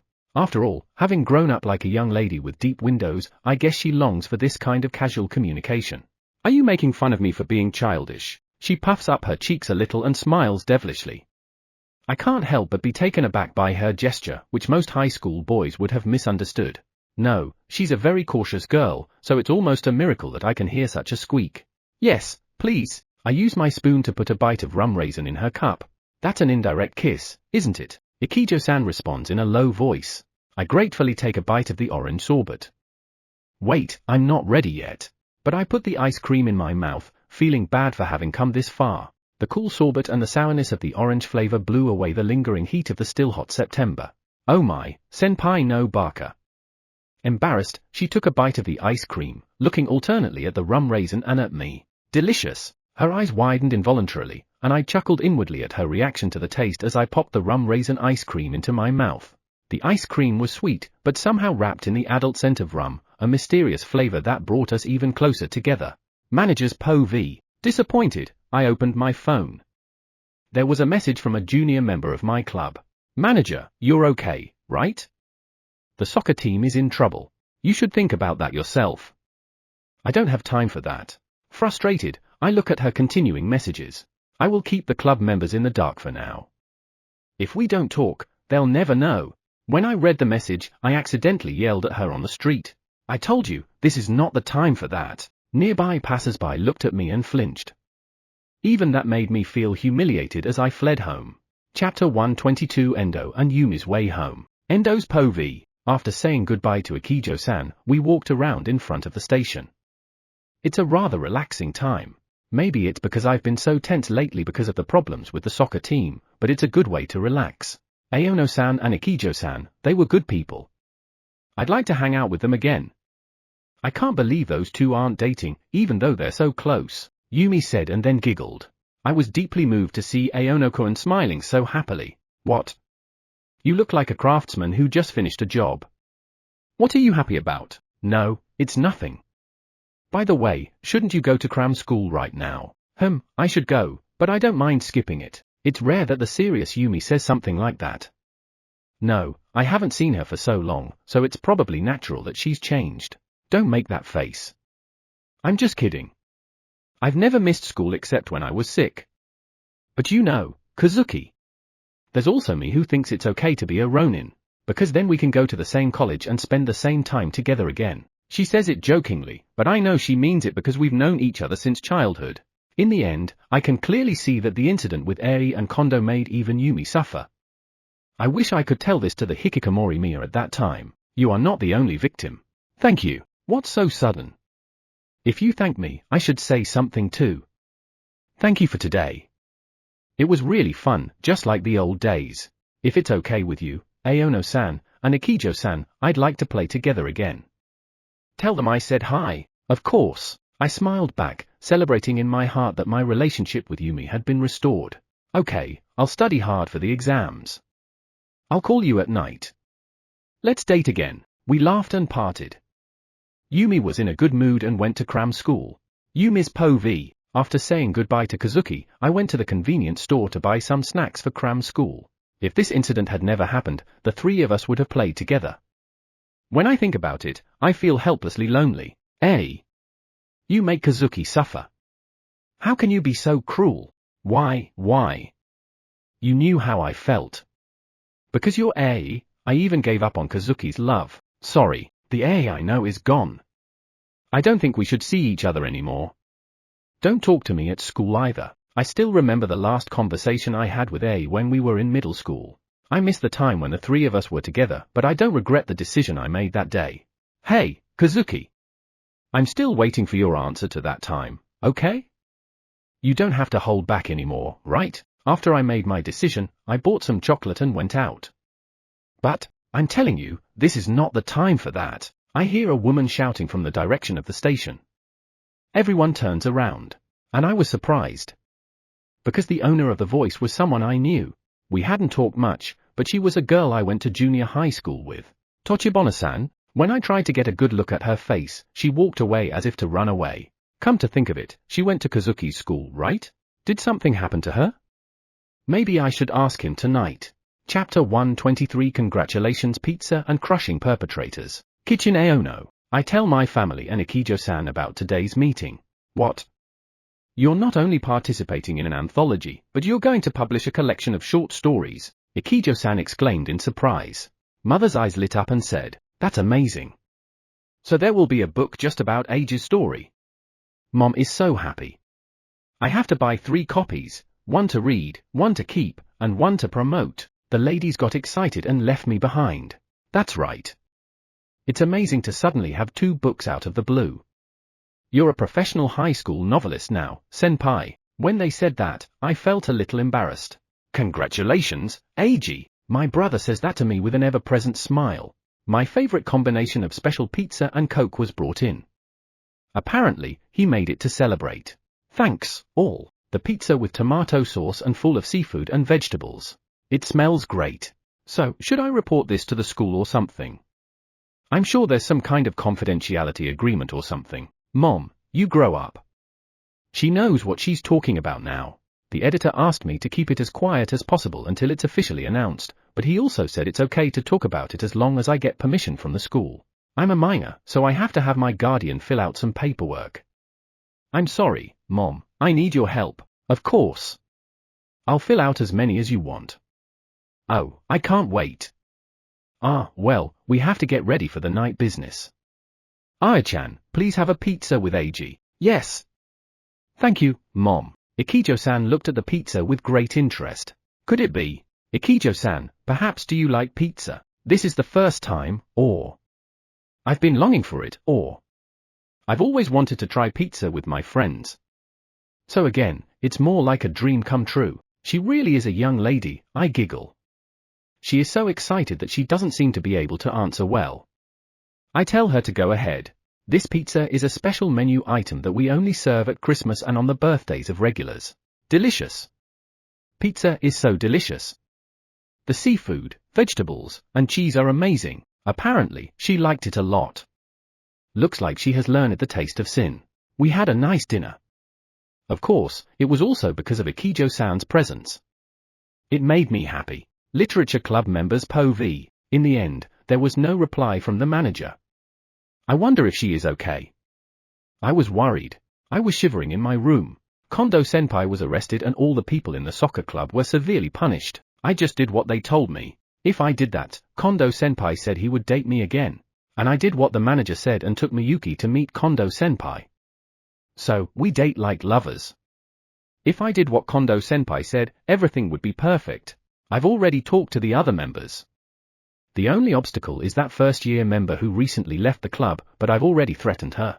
She turned blue when I told her that if she did anything wrong, she would be isolated at school, and she would be just as guilty as the rest of us for being a part of it. That kid is weak-minded, so I can take it that far. I don't want to be like the soccer team. Soccer team members POV. Why are we under house arrest? What are we going to tell our parents? It's all Kondo's fault. What will happen to us? Since we are the perpetrators of the bullying, we will probably be suspended at best. At worst, we'll be expelled. My life is ruined. It's all Kondo's fault. He's been treating me like a slave since middle school. If he gets out, I'll get my revenge, I swear. Chapter 124 Former Mayor Minami fights back. Kitchen Aono. Thanks as always, Minami-san. No, Eiji-kun is really amazing. I can't believe he made his debut as a novelist at such a young age. I'm sure his father would have loved to see this. No, that person is definitely watching. He's the one who was always there on a whim when it mattered. I'm sure that when the book comes out, he'll be so happy that he'll come over to buy it and brag about it to his friends in heaven. Yes, I'm sure he will. And I'll be one of the first to read it and brag about it when I visit his grave. I'm sure he's a slow reader, he. I will go with you then. Well, I'm here today to talk about Counselor Kondo.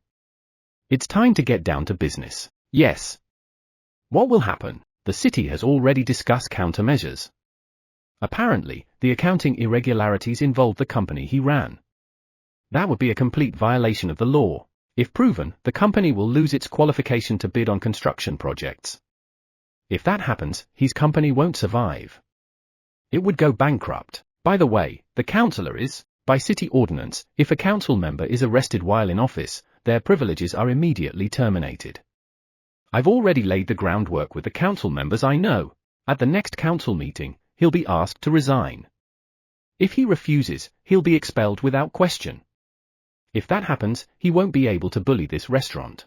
He'll lose his business and his position on the council. Thank you very much. I really rely on you, Minami-san. You don't need to thank me. I consider both Eiji and his brother to be my grandchildren.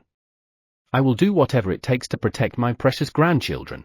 As long as my eyes are black, I won't let anyone hurt this family. Eiji's POV. Senpai, thank you for always walking me home. We have dinner together as usual, and I walk her home. No, it's just something I like to do.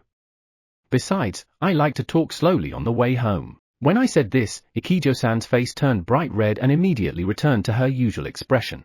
Senpai, I always think, don't you like me too much? You're a bit overprotective sometimes. She realized that she had embarrassed herself after saying that. She blushed even more than before. Well, I won't deny it. To be honest, there aren't many people I enjoy being with that much. We have the same interests, and she has defended me and helped me even when it was to her detriment. How could I not care about someone like that? I'll tell her how I feel when I'm settled. Maybe that day will come soon. Is POV. As usual, my senpai brought me home. We have dinner together and then he drops me off. I think we spend more intimate time together than normal lovers. I would like to deepen our relationship if I could. I know I embarrassed myself earlier, but I already know that we both like each other. We are in love with each other, but we are afraid to take the next step. I want to stay in this comfortable relationship. I feel I'm getting weak on this point. I think it's natural. This is my first love. I don't know what to do, but I would be happy if I could become his girlfriend. So I'll settle everything. I owe Senpai a debt of gratitude. He taught me the warmth of humanity that I had left behind. I want to be with him forever. I whispered my true feelings so that he wouldn't hear. Although I didn't want him to hear, I found myself wishing that he could hear me. I realize that I'm happy now. We walked down the street as slowly as we could, to spend as much time together as possible. Chapter 125 Counselor Kondo under interrogation. Counselor Kondo's POV. The desk slammed down with a loud bang. How could such an interrogation be allowed to continue? I'm a counselor elected by the people. He's not even elected, he's just a civil servant. Listen, Kondo-san. You have a number of improper financial transactions. Just tell me whether you admit the facts or not. The police officer is putting a lot of pressure on me. I will remain silent. I want a lawyer. I push through all the questions. Let's just stay with this and somehow find a way to reverse the situation. That is the only way. There is no light in sight. But I have no choice but to persevere. Hey, there's so much evidence, you think you can still get away? You are a council member. Don't you have a responsibility to the citizens? I remained silent. When I said this, the police officer sighed loudly. Well, what about threatening the teacher and the victim's family about your son's bullying? There's audio, too, so you can't get away with that anymore. You should just admit it. Sweating inside, I desperately endure the humiliation. If I admit everything, my company will be finished. I will also lose my position as a council member. I remained silent as I stared at the police officer. Sigh. I don't think remaining silent will change the outcome. Well, it's a right granted to you, so there's nothing I can do. But you know what? No one is going to help you now. Maybe you think you can pressure the lawmakers to stop the investigation. That's impossible. That kind of blatant pressure only exists on TV and novels. I was told from the top to be thorough because it's a big case. I will find out about the flow of illegal funds you provided soon after this investigation. The police officer in front of me cold-bloodedly blocked the escape route one by one. Don't do that. Don't make me see reality. Unexpectedly, my lacrimal gland collapsed and large tears streamed down my desk. The police officer was startled and sighed in surprise. I have worked so hard for the citizens, for so long, but even the tears were meaningless to the experienced police officer in front of me. You mean work hard to create a slush fund from the citizens? Even forge documents? Besides, even the families of the students you threatened are citizens. So are the teachers. What Kondo-san did was just an act for his own career and self-preservation. What the hell, you mere civil servant. Upset, I unintentionally raise my voice. But he laughs and answers. Oh, is that so? You may have a high status as a counselor or president or something, but so what? You're here because you did something you shouldn't have done. You just don't know it. You're not special anymore. The cold verbal abuse rains down on me again and again. What will happen to me now? I couldn't help but feel weak. That is for the court to decide. Well, it's pretty vicious and you'll probably end up in jail. End up in jail? The sharpness of those words rushes through my body. I'm a criminal, I'm in jail, my company is bankrupt, and I'm a laughing stock on the internet. Oh no, oh no, oh no. No, if I bribe them. Hang in there, no matter what. Oh, yeah. I heard that the city ordinance says that if a council member is arrested, his or her compensation is suspended. Just so you know, all hope collapses at the words as if he can read my mind. His strategy of talking about jail time makes people feel more uncertain about their future and then knocks them down. I know it's just a strategy, but the feeling of desperation grows unbearably. Get me out. Get me out of here. The night of despair brings a despair as deep as the sea. A despair with no end in sight. Everything in my life was shrouded in darkness. Ages POV. I soon arrived at Ikijo-san's apartment. I tried to walk as slowly as possible. I wished I could stay with her a little longer. The selfishness in my heart was getting through to her. Hey, senpai. I'm going to make a cup of tea to thank you for sending me home. Why don't we talk some more, in my room? Chapter 126 Impatient. R is POV. I did something that was a big deal for me. I invited the person I love to my apartment at night. It's definitely a forbidden move. Besides, I'm now alone. My nanny is away. It's too dangerous to invite someone I've only known for a week. But even so, my alarm didn't go off. Because that man I invited is Aono Eiji. In the past week, I've come into contact with his true nature. A kind man who tries to help the weak even when he's in danger. A strong person who can move forward without giving up even in such a hopeless situation. And a personality that people around him are quick to reach out to when he's suffering. He is surrounded by many people who are willing to help him, even if it means putting their own well-being at risk. This is a clear indication that he has also been helpful to others, just like he helped me. I am certain that he has always been a helpful person to those in need. This is why true friends stand by him, even when the rest of the world seems to be against him. He's only 1 year older than me, but he's so amazing. When I'm alone, I always think of him. Others would see me as someone who has it all. Money, talent, popularity. But what I really wanted was broken and has been lost ever since. I envied him for being blessed with parents and true friends. I was dazzled by the way he had what I wanted and cherished it. And he even included me in that circle. He gave me what I wanted but in a different way. I think that's why I fell in love with him. He saved my life. That's a big part of it. But more fundamentally, I really love him.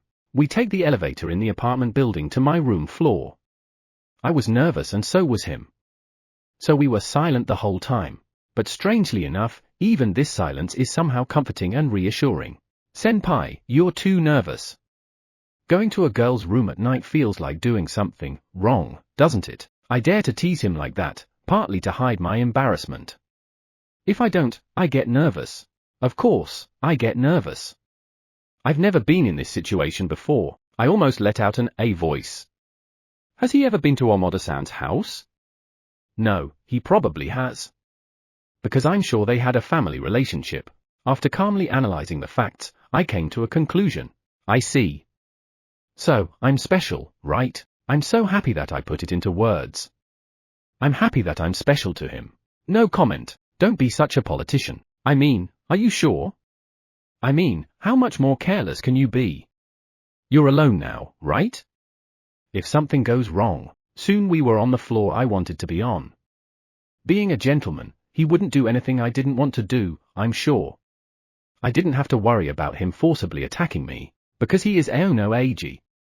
The man I love would never do such a thing. I was also filled with the feeling that I shouldn't have made such an invitation, which I couldn't complain about no matter what happened. I'm sure it's okay. And I believe in my senpai. We'll just have a cup of tea and chat as usual. And, I'm about to say something I shouldn't. It's all over the place. And, my emotions are running wild and the words I swallowed the other day are coming out clearly. I tried my best to swallow them back then. With senpai, it's okay to make a small mistake. Chapter 127 Ikijo Ari. It's okay to make a little mistake. These words echo in my head. Ikijo-san is willing to go that far for me. It's a great honor. My reason shakes a little. I can feel from every word that we care for each other, even if we don't say it directly. I think that if I confess to her, she will accept me immediately. It's wrong. I chuckled uncontrollably. Hey, did you think of something naughty? She laughs with a poker-faced, awkward smile. When Ikijo-san smiles like that, it's obvious that she's now hiding her embarrassment. Ikijo-san is a perfect person, but when it comes to relationships, she's like an old person. I think she's trying to hide it, but there is a dark side to her smile. I thought it was probably because of her family relationships. I never asked her why she was going to die that day. But I don't have to ask her what's going on in her family. She always deliberately avoided talking about her family. She told me other personal stories about herself, but she never wanted to talk about this subject. It reminds me of something my father used to say before he died. The very fact that there is something wrong with the family relationship hurts the child in itself. These words strongly reflected my father's view of humanity, as he saw all kinds of customers in the restaurant and lived to volunteer. For the second time, her room looked a little lonely. The room smells sweet and somewhat mechanical. I think she has been playing the role of Ikijo Ari, which others idealize, for a long time. I think the result is this room and that day on the rooftop. Tea is good, right? Yes. She seems to know what kind of tea I like. The source of the information is my mother. Maybe she's stocking it for me so that when I visit her whenever I want we can enjoy it together. Ikijo-san was very efficient in boiling water and pouring it into the tea, and she also served it with some cookies. I watched her carefully. What are you looking at? An embarrassed protest flew out. No, I'm just happy to see and feel Ikijo-san's daily life. If I wasn't already, it would be S_Zul harassment, you know. She complained happily. The tension I had felt earlier was gone. "Senpai, do you remember what we were talking about earlier?" she asked me slyly while preparing an antique-looking expensive teacup. I blurted out something, "What was it?" but she grumbled, already in a slightly bad mood. "How far do you think a little mistake goes?" I almost spit out the tea I was drinking. I didn't think it would go that far. Come on, I don't know why she's so relaxed. In this situation, we should both be equally nervous. Holding hands? Kissing?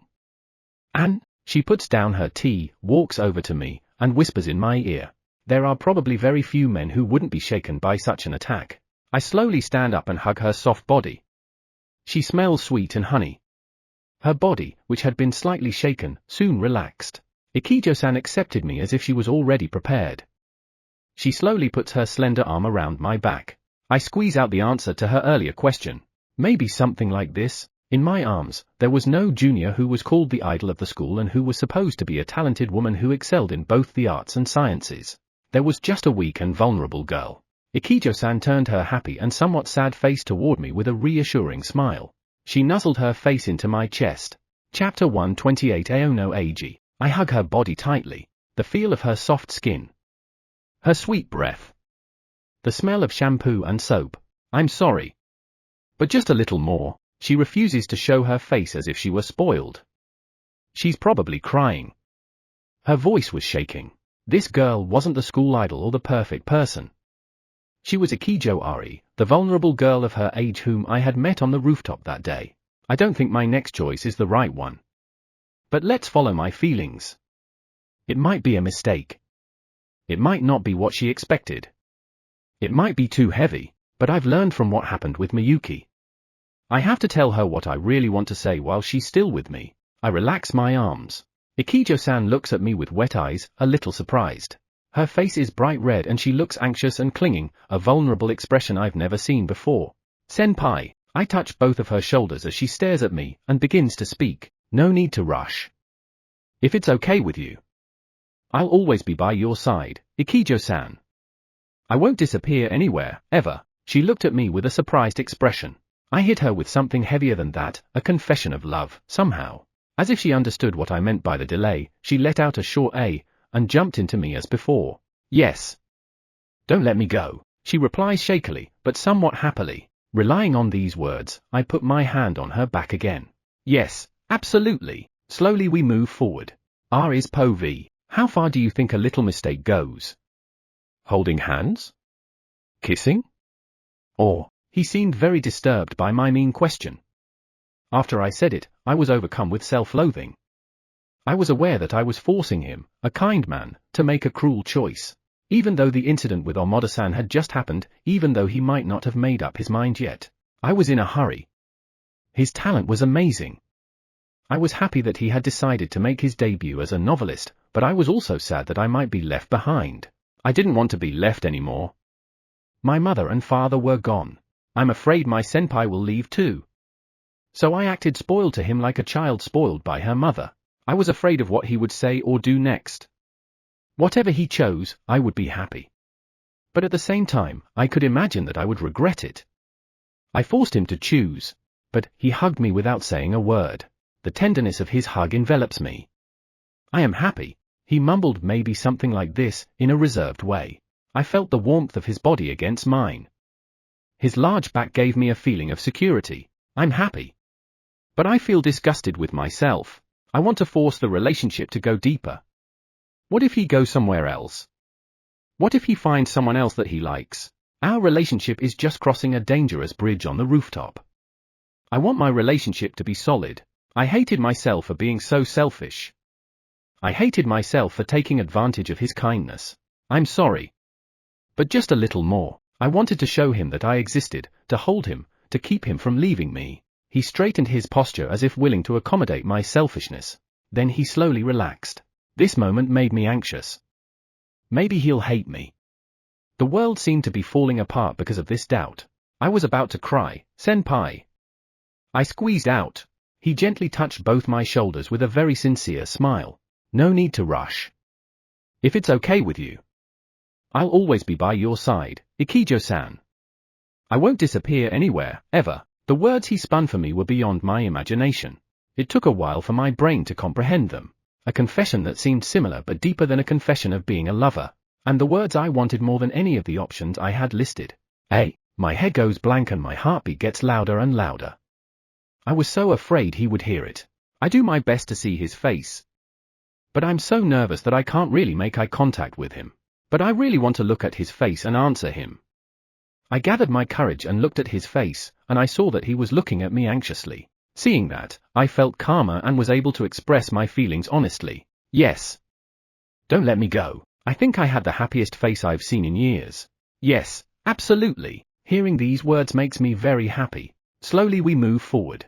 Chapter 129 Happy Couple. Ages POV. We hugged each other for a while, then slowly let go. Then we laughed, hiding our various feelings in our hearts. I look forward to working with you from now on. She laughs shyly. My earlier confession was different from the norm. Probably not an appropriate confession for a high school student. Because it was totally, yeah, right. I blush, embarrassed.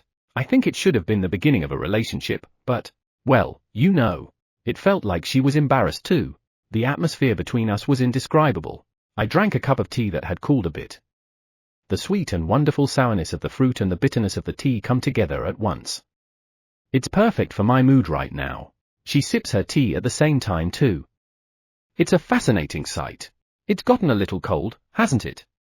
I'll make some more. No, it's okay. Please don't say that. I mean, we can talk a little while it's brewing. Please spend some more time with me, senpai. I was thrilled to see her suddenly showing her girl parts like that. Maybe after my earlier confession, she started to show more of her true side. Then please? I picked up a piece of imported chocolate that was placed on the table. However, to my surprise, it tasted bitter and I was hoping for a sweeter taste. Nevertheless, the elegant bitterness of the chocolate paired perfectly with the black tea.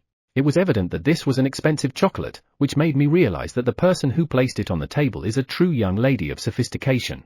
I want to somehow be a man worthy of her. So I'm going to work harder on my novels.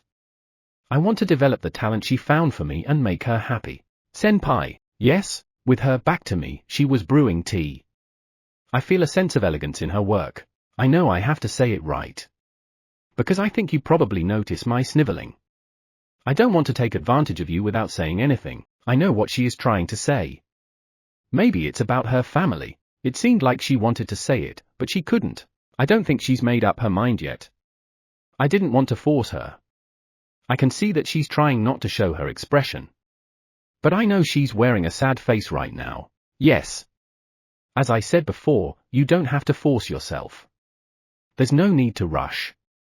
If Ikijo-san wants to say something, you can. I've always had her by my side. So this time, thank you. Senpai is really kind. So I won't overdo it.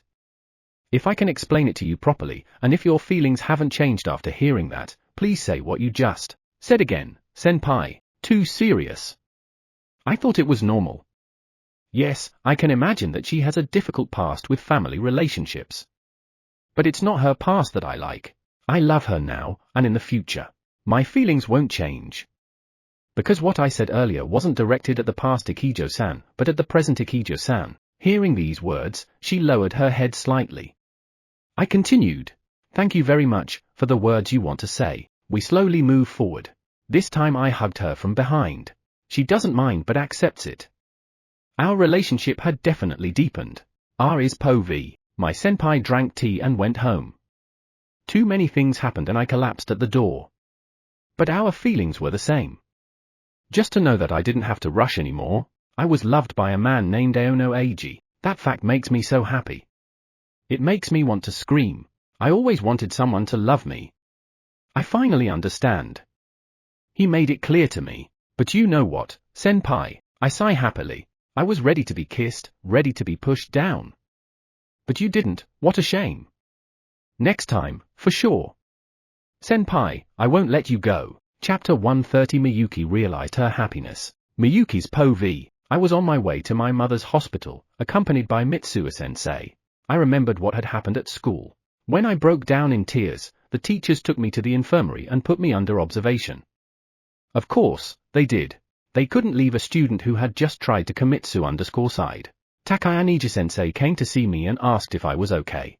I couldn't say anything. After all, I had also betrayed sensei. My childhood friends, and family had all disappeared from my life, all because I had betrayed them. I made such a big mess. I can't be here anymore. I'll never forget the sincere voice Ikijo-san spoke to me earlier on the rooftop. This will not work. Sai, do you understand that if you kill yourself here, Eiji-senpai will be hurt? After being cheated on and betrayed by his childhood friend who has been with him all his life, do you have the right to selfishly hurt his heart? Why can't you understand such a simple thing when you're so close to such a kind person? How far will you go in your selfishness? If you were Eiji-senpai's lover, you should think about him a little. What gives you the right to harm his future? How far do you want to spread his lifelong scars? After all, you didn't love Eiji-senpai, did you? Those words are still ringing in my ears. A lifelong scar. Selfish. I was just spoiled. Did I really love him? I couldn't answer her. I was overwhelmed by her love for Eiji. I'm confronted with the cruel fact that I don't understand my childhood friend, with whom I must have lived for more than 10 years, any better than she does. I'm selfish. I just wanted someone to spoil me. I just wanted to find a substitute for my missing father. So instead of true love, I ran towards the satisfaction that would come from physical relationships and instant pleasure. Sorry, Eiji. I guess I didn't love you as much as Ikijo-san. I'm the worst. No wonder. Ikijo-san always believed in you. It was a complete defeat. The despair of not being able to win, no matter how hard I tried. Now I couldn't even die and run away. I'm sorry, but since this has happened, I have to contact your parents. You are under house arrest now, but if you have any concerns, you can contact me anytime. Takayama-sensei says the same thing. This is not between teacher and student anymore but between individuals. Sensei's kindness makes it difficult for me. When I heard the words, contact my parents, I almost screamed, don't, but I couldn't. It would cause more heartache for my mother who is in the hospital. I want to disappear. I would be reminded of the person I had become who was no longer human. If I hadn't cheated on him, I could have gone back to that warm place. I want to go back. I hate myself for thinking that. Even though I know I can never go back, I want to go back to the place I abandoned. I realized that it was my true happiness. It was so close that I couldn't recognize it and I let it go so easily. I can never get a replacement for that warm place. Maybe never, I'll have to live a long life of despair, painfully aware that the time I spent with Eiji was the happiest of my life. Accompanied by Mitsuo-sensei, I head for the hospital where my mother is staying. Eiji and Ikijo were on the street near the station. They didn't notice me because we were on opposite sides of a large street. They were walking happily together. Witnessing the happiness I have lost, I continue to walk down the road of sadness. Chapter 131 Aida's family shocked. Aida's POV. I was suspended from school and locked in my room. My family was suspicious of me, but I ignored everything and never left my room. It seemed that they had received a phone call from the school. My mother kept knocking on the door. But I didn't open it and completely ignored her. Hey, I got a call from the school. What's going on? Have you been bullying a boy in your class? They said you broke some of the school's equipment too. Come on, unlock your room. At least tell me what's going on. Your sensei told me that you'll probably be expelled. When I heard those words, my mind was a mess. I had been an honor student until middle school. I was a proud son who could both study and play soccer, but now I'm a delinquent son who bullies his classmates and has been suspended from school awaiting punishment. I can imagine how upset they must be, but I'm too scared to explain. Because, you know, I don't even know how I got into this situation. I just got carried away with the atmosphere of the club until right before the punishment. I was unaware that I had done anything wrong until just before the punishment. I really thought that Aono was the bad guy and that I could do whatever I wanted to him. I was under the illusion that I was on the side of justice. After being summoned by Takayama-sensei, all my justice began to crumble. I thought that if I could keep my mouth shut, it would be all right. But Kondo-senpai's misconduct and arrest by the police shook me. It's over now. I don't know why I trusted him. I'm sure I'll be expelled. I just checked the internet, and Aono may sue me and take me to court. If that happens, there may be fees and I will be socially killed. No, no, no. I keep saying that as if I were broken. I was deceived. I wanted to say so. But I kept remembering Aono's desperate face that day, and I felt as if he was telling me that he would never forgive me. I felt like I was losing my mind. I don't know why. It was all Kondo and Amada's fault. If those bastards hadn't deceived me, none of this would have happened. I would have graduated from high school normally, and I wouldn't be in such trouble. Just open the door right now. You have to say something to make me understand. It's his fault, my life is a mess. Shut up, old hag. With that, I opened the door. Mother, who tried to open the door, threw herself down and crumpled to the floor. The look on her face was the saddest I have ever seen. I've done it. I can't go back now. Why? Mother looked at me with tears in her eyes. Without saying anything, I closed the door and locked it. From outside I heard her burst into tears. A pang of conscience came over me. I'm the one who did it, so I should be severely punished. I can't forgive him, I can't forgive him. I can't forgive Kondo. I'll take him to hell with me. I had adored him like an idol, and now I was reeling with a vengeful spirit. Only Kondo, who toyed with my lives, I will never, ever, forgive him. Is Po V. After Senpai left, I noticed that Kyowa had sent me a report on the current situation. It began with the results of an investigation into the junior high school days of Tochibana-san, the manager of the literature club. There she had an illustrious career as an honor student. The report contains many achievements of winning prizes in book reports and other contests. Her grades were also excellent. Normally, there is nothing suspicious about this. But when I looked at the list of her classmates who had gone on to our high school, I couldn't help but feel a chill run down my spine. Manager Tochibana-san was in the same class as Kondo and Endo-san. But Endo-san is in the same grade as Eiji-senpai, so is he a Ronin? If I look into it, I'm sure I will find out something. There's something strange about it. I asked Kyowa to investigate to get closer to the truth. I asked Kyowa to investigate the friendship between manager Tochibana-san and Endo-san, as well as Demoto Yumi. Maybe I could find out everything from there. In search of truth, I opened Pandora's box. Chapter 132 Endo and Yumi. Endo's Po V. Working on homework. English grammar problems. I'm not good at this kind of problem. Too much has happened and I'm pretty tired. I think this was the most intense week of my life. I was a little tired, so I turned on the TV. The news is on. No matter what program I turn on, it's Counselor Kondo's news. Even on the internet, there are tons of collage pictures, videos, and so on. Sure enough, that guy's father was an internet toy. Kondo's name has been identified and he's also a toy on SNS. The son of a tax cheat, a misunderstood high-ranking citizen, and an unfortunate good-looking guy who could play soccer but didn't understand the law. Somewhere along the way, Kondo's vicious bullying is also exposed, and the flames grow louder. Kondo falls because of the seeds he sowed. He falsely accused Eiji and threw him into a maelstrom of malice. Now it's his turn. But the difference between him and that guy is that Kondo is SC_M. So no one would help him. The guys from the soccer team were also torn to pieces. They only needed Kondo's talents to boost their careers, so they made him the king of nudity. I guess Kondo is starting to understand who he really is. Little by little, he loses his confidence, gets hit with a painful reality, and then loses all his fame and happiness. Suck up. That's what I wanted to say. It was a fitting end for the man who tried to destroy my precious things not once, but twice. And it also leaves me a little empty. I mean, to think that I let a guy like that ruin my life, My phone rang. It was Yumi. Oh, hi Kazuki. Are you okay now? Her unchanged voice brought me back to reality. I was about to fall into a sepia world, but then the world started to color. Yeah. What happened? I'm tired of studying, so I just wanted to talk to you for 10 minutes. Are you sure? You're just taking a break today, right? What's? Kazuki is mean. I'm a student taking an exam, you should be nicer to me. I thought it would be nice if I could be in the same class as you. It's a joke, right? No, 70% serious. It would be funny if you said that and failed the exam. Hee. We laugh at such trivial things. The casual conversation goes on and on, just like in the old days. Yumi says her first choice is a private university in Tokyo.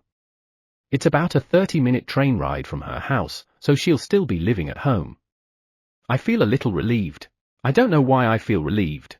I'm glad I didn't meet Yumi until my revenge was over. Probably because if I hadn't, I wouldn't have done so well. Oh. Before I hang up, I wanted to ask you something. Yumi said it would take 10 minutes, but it's been 20 minutes since we talked, and Yumi added at the end. Yeah, today, after we parted, there was a woman screaming in front of the station. Oh, that was Tochibana-san, who was in the same class as us in junior high school. You know, the one who won prizes for essays and book reports. She probably didn't notice me. I remember that she and Kazuki went to the same school. Do you still hang out with her? I realized something in my head. No, we're in different classes. She was the manager of the literature club. I think, yeah, why didn't I think of that? Amada and Kondo weren't supposed to have a connection. And yet they became S_X friends. It was the same with Eiji. Eiji and Tochibana were close enough to lend and borrow books. If you think someone brought Kondo and Amada together, I see. She seemed pretty upset, so I wondered if something had happened to her. Well, it's getting late. Good night. See you tomorrow. Oh, see you tomorrow. Of course, we promised to talk again tomorrow and hung up the phone. Then I mumble something to myself in the quiet room. Why is Tochibana only around the victims when Kondo causes problems? Maybe my revenge wasn't over yet. Chapter 133 Manager's Ugliness. Manager Tochibana's POV. Disappointed, I went home, told my parents I wasn't feeling well, and locked myself in my room. It's hopeless. My confidence is completely gone. I lost to Aono Eiji. Completely. There was nothing I could do. Should I complain to the publishers? No.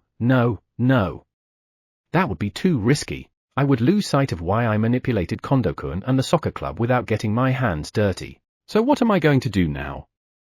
I have no choice but to admit defeat. No. First, I have to ensure my own safety. I can always fight back against Aono-kun. But it's time for the literature club to accept the investigation. The whole club is planning to cover up the fact that we got rid of his personal belongings. We can do that by talking to each other, and we have already done that. When we went to the club room that morning, it had been ransacked, and Aono-kun's personal belongings were missing. If we pretend that there was an anonymous letter threatening to bully us too, we can justify our silence until now, and the teacher can also think that it was the fault of someone from the soccer club who got out of control. I'm sure they will. Kondo-kun's case was the worst, but I was lucky enough to delete our SNS data history before he was arrested. I have nothing to do with the soccer club except with him. There is no way to recover the messages once they are deleted from the server.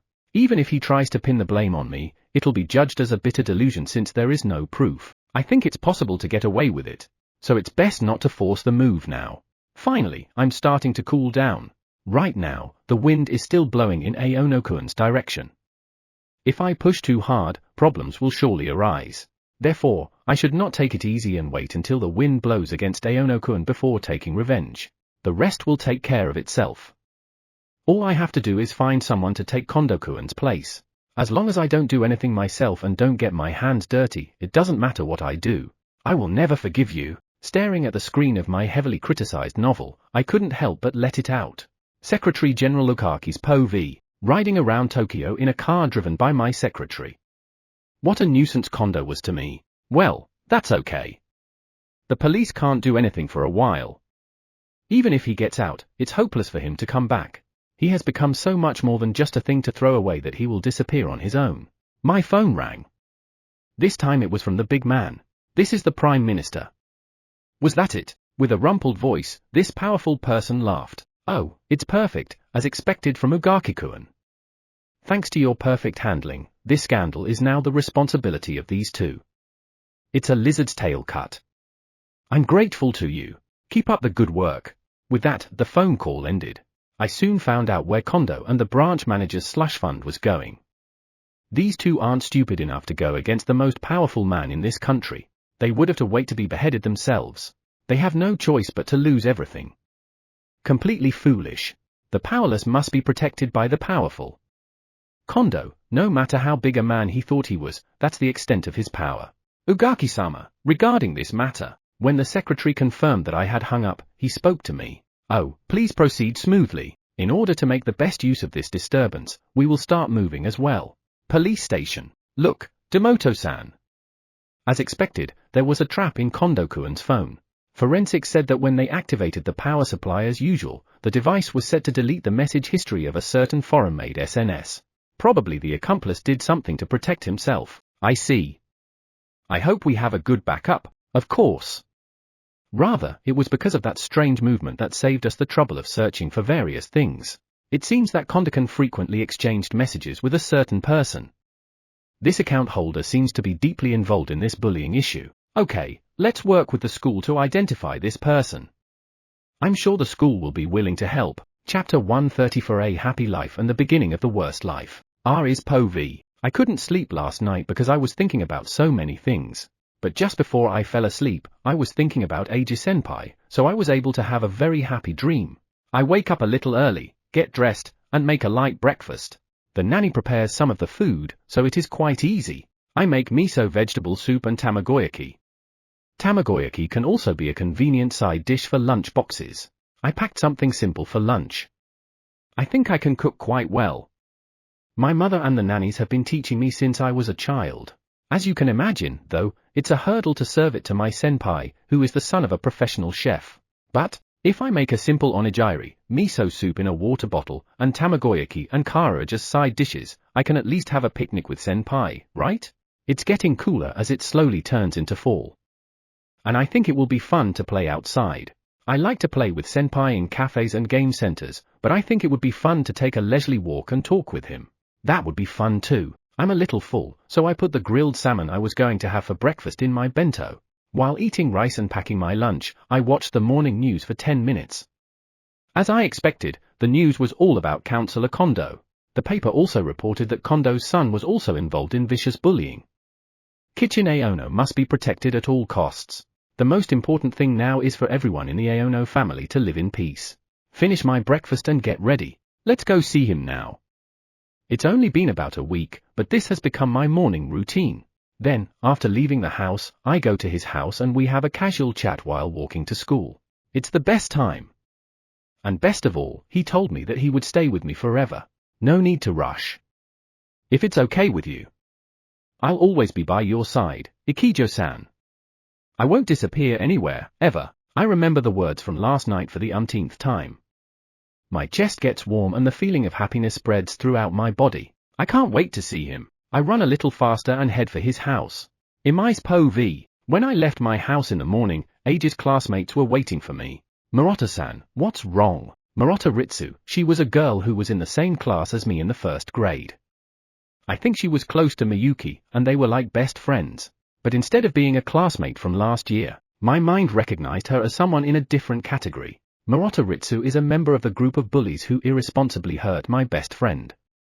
In other words, an enemy. Please, I can only ask you, Imai-kun. I want to apologize to Aono-kun. I can't see him because sensei told me that his mother won't see me. If I don't do anything, I'll be. So could you please get Aono-kun in touch with me? I was in a hurry and didn't understand what she was saying. But I understood what she meant. Is this woman a lickspittle? Considering what you did to Eiji, I don't even want to see you. Why can't you understand that? I couldn't help but give her a contemptuous look. She almost cried but lowered her head anyway. Please. I've done the worst. I just wanted to apologize, even a little. I let out an involuntary sigh. Imai-kun, trembling, she looks at me as if begging for forgiveness. Sorry, I can't do that. Eiji is still at a disadvantage because of Murata-san and the others. He hasn't been able to return to class. I don't think it's something that can be easily apologized for and forgiven. Besides, I have the feeling that you are trying to apologize for yourself, not for Eiji. I chose my words as best I could, but they are pretty sharp. I was fooled. I knew that. This is what she really means, but, I say coldly, that may be true, yes. But everyone was given the same false information. Still, there are a lot of people on Eiji's side. Not only his old friends but also the girl he met for the first time. In the end, Murata-san was simply irresponsible. She took the liberty of assuming that Eiji was someone she could bully, and she did something irreparable. Even if the rumors about Eiji are true, you have no right to bully him. Hearing these words, Murata-san's eyes widened. She was shocked and humiliated.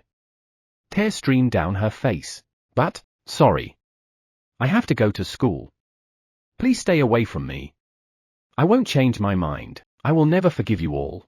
Chapter 135 Crime of Bullying. Takayan Eiji's Po V. The problem is beginning to be solved. That is, the identification and punishment of the perpetrators are beginning to take place. Another school assembly was held. This was an opportunity for the principal to explain the incident to the students. First of all, as the principal, I must apologize to all of you. I'm sorry for the bullying problem committed by the students, especially the soccer team, which resulted in disrupting the peaceful school life of many of you. In fact, the identified students who spread false rumors in text SNS and actually took action are a minority compared to the total number.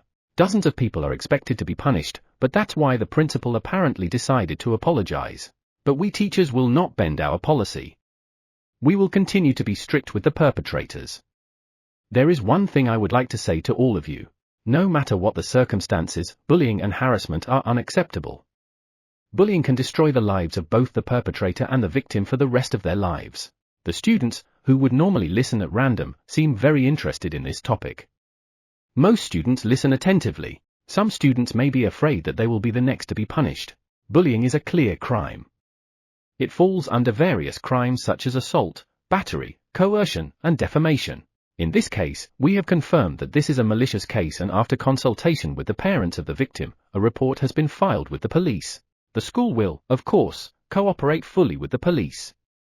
In addition, a third-party committee headed by the prefectural government will investigate the actual situation. The school will follow the proper administrative procedures and the perpetrators will be severely punished. Don't take it lightly because my friend did it. It's the victim's fault for behaving strangely to arouse suspicion. Such excuses will never be accepted. As expected, some students were shaking. They are probably so scared that they can't stop. They are about to be crushed by the weight of the crime they have committed. The teachers are checking on the students who are acting strangely. It's not confirmed here yet, but if there is a possibility of involvement, just in case. Also, they may have to pay social damages, not criminal penalties. If that happens, it will be difficult for all the students and a huge burden for the parents. This would be a very hard fact for students to face. Especially at a top school like ours. Students who have been considered honor students all their lives to suddenly be kicked off the track must have been very frightening. And the students who should be protected the most are, of course, the victims. If any of you are being bullied, please come to us. We understand that this is something that teachers should be aware of. However, there is a limit to what we as adults can do. The victim should be in the most pain. They must be filled with despair. So please trust us, if only a little. The principal bows deeply. Normally, this could be considered a mere performance. But he is determined. And he has shown his determination in this matter as well. He firmly rejected Counselor Kondo's threats. He was willing to risk damage to his own career, but he stood firm and reasonable. It seems that the determination he showed through his actions was too much for the high school students. A tense atmosphere filled the gym. Chapter 136 Eiji and Aono Eiji. Empty classroom. Today Aono Eiji-sensei is teaching world history in the first period. For some reason, the speed of my class seems to exceed the normal class speed, so the teacher's teaching is now slower and more thorough. Aono Eiji-sensei, especially, has a good reputation among the students because sensei jokes a lot and is easy to understand. So the lessons go on and on. After this is the principal's English class, followed by the vice principal's Japanese class. Hey, Aono-kun, we finished today's lesson in only 30 minutes. What should we do next? Oh, let's listen to Beethoven's symphony in praise of Napoleon during the French Revolution. According to the source book, it was meant to praise Napoleon, but when Beethoven heard that he had become emperor, he cursed the emperor and tore up the eulogy. Yes, please, sensei. Sensei begins to play music. Hey, do you know that Goethe wrote Faust? I know, but I've never read it. That's normal. You know, I barely read it in my free time in college, so that's normal. But it's great work. I'll lend it to you sometime. It's over 1,000 pages, but it's interesting and compelling. Particularly, the last part. Once you hear that famous line, you'll never forget it. I'm sure the library has a comic version. Goethe described the Battle of Valmy, which I had just read about in a textbook, this way: a new era in world history will begin on this day. It is doubtful if he really said that, but the battle was such a turning point. Aono Eiji-sensei, one-on-one, talked about history in an interesting way that suited my interests. Sensei knows that I write novels, so I think sensei deliberately told me the stories of great writers to motivate me. And then the history lesson is over. I take the opportunity to tell sensei the results of my meeting with the editor. The editor said I could talk to the school about my debut, so I knew I had to make sure I said it right. Takayanichi-sensei, actually perhaps because I spoke so seriously at this moment, sensei couldn't help but tense up. Seeing sensei's reaction, I was a little surprised, but I collected myself and continued. Actually, I posted a novel online and was approached by a publisher. They asked me to make a short story collection of what I had written so far and make my professional debut, I guess because I said it out of the blue. Sensei stiffens, as if sensei has no idea what that means. Who? A voice flew in that was weaker than I had ever heard before. Me, it's me, hey. After a short pause, sensei's face showed an expression I had never seen before, turning to the color of surprise. I mean, I wanted to report it to the school. I heard that they can't really announce it until it's about to be published. Oh, yeah. That's great. I'm surprised. Sensei laughed, looking surprised and happy at the same time.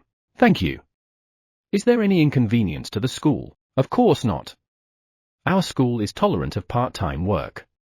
Although you may have to fill out some paperwork, there isn't a teacher who isn't pleased with the success of his or her students. It's a rare experience to have a student who is a professional writer. I'm happy. I'm as happy as I was when the students in the club I coached made it to the national championship. Please explain this to the principal. I'm sure it will make him happy. Sensei, who usually looks a little tired, smiled at me like a child. That alone makes me feel warm. Thank you very much. Then sensei's hand extended in front of me. It was a handshake. I was happy that sensei seemed to recognize me as one of sensei's adult colleagues. We held each other's hands tightly. Takayanichi's Po V. After class, I step out into the hallway. A word comes out of my mouth. Aono-kun. You're really great. I'm so proud of you. You overcame adversity and could have committed suicide, but you kept going. I was really proud of you. I feel so lucky to be responsible for a student like you. That's why I want to support you well. I hope your future school life will be so happy for you that you will be able to erase your painful memories. Chapter 137 Literature Club in a Tight Spot. Literature Club members Po V. At a school assembly, the principal told us about the recent commotion. The soccer club members I know have already been sentenced to house arrest and are no longer allowed to come to school. The same goes for Kondo-senpai and Miyuki, the main culprits in this incident. I never thought that Kondo-senpai would be cut off so easily. After all, his parents are powerful council members, and he himself is an ace in the soccer club. Kondo-senpai and his parents are influential people. Whether or not he was such an influential person, the school punished him thoroughly. Normally, the school would have been concerned about its own reputation.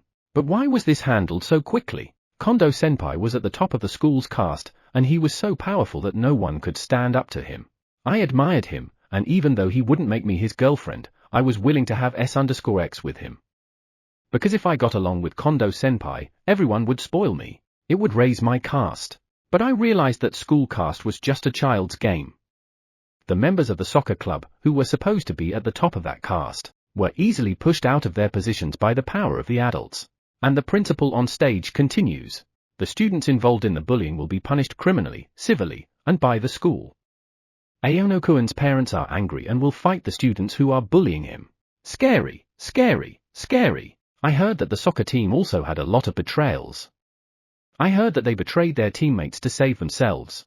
I'm afraid that the same thing will happen in the literature club. Maybe someone betrayed us.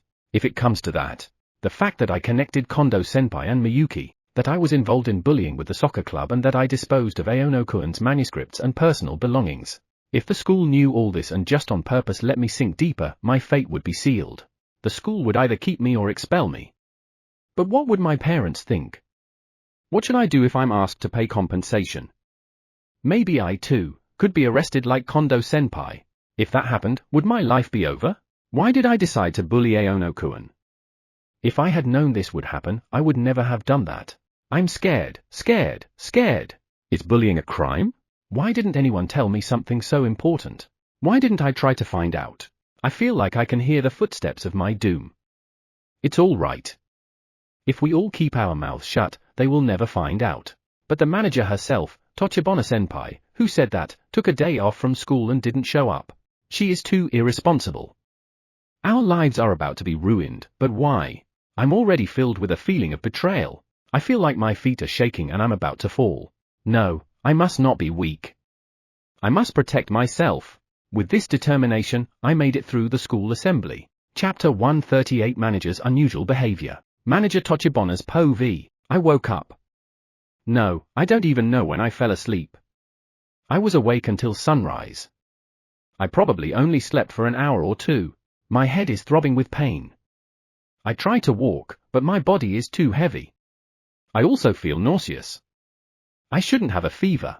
Why? I know why. It's this hopeless feeling of failure.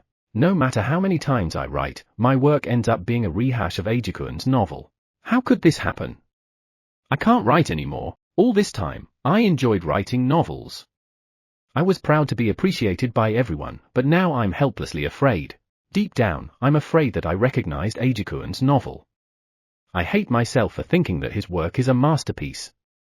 I envy his talent. Other people's masterpieces are poison to me. I feel jealousy and frustration. I end up comparing his work with my own and lose confidence. And on top of that, it's the work of a guy who is junior to me. No. That's too scary. I'm afraid to admit that I have no talent. I don't want to go to school. This is the ending I expected for Eiji-kun. His talent rots away, he is betrayed by the people around him. He is afraid of everything and he wastes his life by shutting himself away in his own world in the corner of his room. But, no, if this continues, my malice will return to me. I have to get up. Somehow I manage to wake up. I get out of bed, walk a little, but then sit down, overcome by the weight of my body. Oh no, as if my body and mind were separated, tears begin to flow. I realize that my malice towards Eiji-kun was so heavy. How could I have been so cruel to him? Before I knew it, he had jumped so high and so fast that he had no regard for my own malice towards him. All I can do is watch. Because of his innate goodness, he becomes happier and happier with the help of those around him. On the contrary, no. I'm still safe. I'm sure I was able to cover up Kondo-kun's case. I can't lose everything. My mother opened the door. She must have been worried that I wouldn't wake up, so she came to check on me. She saw me on the floor and rushed over. Are you okay? I'm fine. I'm a little cold today. Can I take the day off from school? I told her and she nodded. Soon she said she would make me some porridge. I huffed and puffed and went back to bed. A terrible chill ran down my spine as I thought I would never be able to go to school. Was it my poor health or my despair? I didn't want to think about it. Why am I in this mess? Tears fell on my pillow. Chapter 139 Happy but Baka Couple. Morning comes as usual. To be honest, I didn't sleep much. The words I said to Ikijo-san last night keep looping in my head. No need to rush. If it's okay with you, I'll always be by your side, Ikijo-san. I won't disappear anywhere, ever. When I remember that, my mind goes blank and I let out an inaudible scream. My words are embarrassingly heavy. I mean, it's really too heavy. When I think about it calmly, I've already gone beyond a confession and said something outrageous. I can't help but be embarrassed.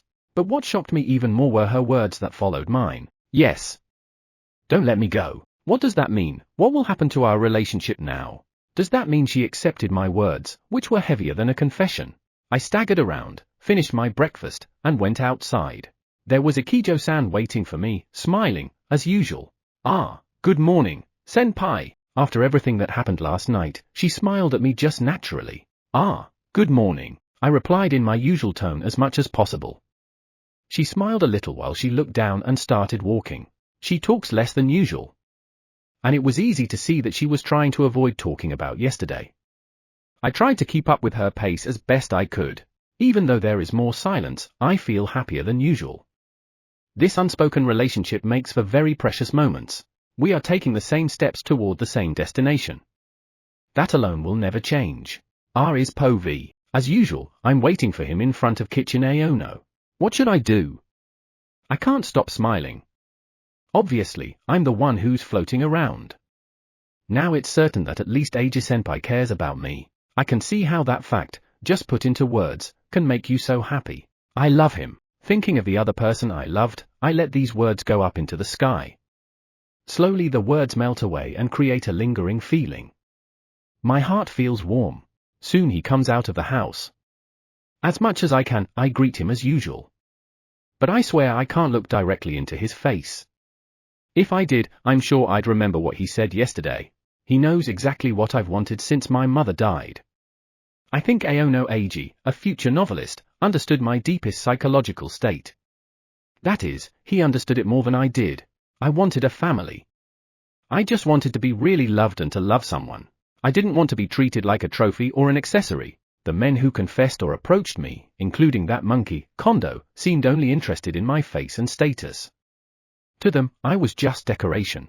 The humiliation and despair of being treated like a thing by someone I had never really talked to deepened the loneliness I had felt since losing my mother and poisoned my heart. Only he was different. He treated me as a person, not a thing. The one who saved me from loneliness. As I listened to his words yesterday, his presence grew bigger and bigger in my heart. The more his presence grew, the more the words I used to say to him casually became unspeakable. That's why there is more silence than usual. However, I wasn't in a hurry to say those words. Rather, the silence was pleasant. He told me that there was no need to be in a hurry. I will gradually become more natural. I feel that together with him I can overcome my heavy kinship, the painful memories of the past, and the reality from which I've been running. He tried to match his pace with me. And what he's going for is the same as mine. Just that kind of kindness. No, let's put it into words. Senpai, thank you for always matching my walking speed. He laughs shyly. Oh, I was found out. I knew, of course. If we are always together, I see. I love that kind, gentle thing you do. With a little joking and a lot of gratitude, we continued at our own pace. Chapter 143 People Searching for the Truth. R is Po V. I separated from Senpai and went to the classroom, thinking about yesterday's report. Endo-san and Demoto-san were Kondo's classmates in middle school, and there were about 10 students who went from their middle school to this high school. The ones I'm interested in are Kondo, Tochibana-senpai, and one other person. And for some reason, Endo-san is a high school ronin. Just being a high school ronin should be unusual. In fact, there may be times when an unfortunate person is unable to take the examination due to illness, accident, or some other reason. While listening to what Demoto-san said yesterday, I remembered words that caught my attention. It was a word I overheard in passing when Senpai and Endo-san were talking. Do you come here often, Demoto-san? I used to come here with Kazuki and another childhood friend. But we had some problems when we were in junior high school. So we hadn't seen each other for a long time. Who did she mean by the other childhood friend? Could it be Tochibana-senpai? Kondo? Another student? Or a student from another school?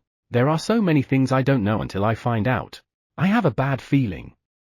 I have to find out as soon as possible. I will never forgive the person who did such a terrible thing to my senpai. I will make sure that they pay for it. I have to investigate the literature club thoroughly. When I infiltrated the club room back then, most of Senpai's personal belongings and manuscripts had already been thrown away. I thought they were just carried away by the rumors circulating in the school. But considering his talent, it was even conceivable that they were jealous.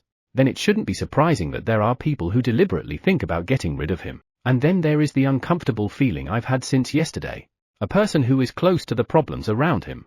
Tochibana-senpai, the manager of the literature club. Eiji-senpai, Endo-san, Kondo of the soccer club, and the literature club, the only student who had contact with all of them at the time before the incident. It's as if there is a problem with her at the center. It feels unnatural and uncomfortable. Takayaniji's Po V. A student called me during the break. When I entered the empty classroom, a male student was waiting for me. What's it, Endo-kun? Is it about Aono-kun's special class? Or is it about the soccer team? I hope it's the former. I said it as if I was joking, but my eyes weren't smiling. Maybe it's different from Aono-kun's case. But there is something that bothers me, and I'd like you to investigate it, sensei. Something that bothers you. Actually, Tochibana, manager of the literature club, was acting suspiciously at the station yesterday. He seems to choose his words carefully. Manager of the literature club? What do you mean by acting suspiciously? It seemed like she was following Aono-kun. She was in a hurry for something and was yelling, "The literature club again?"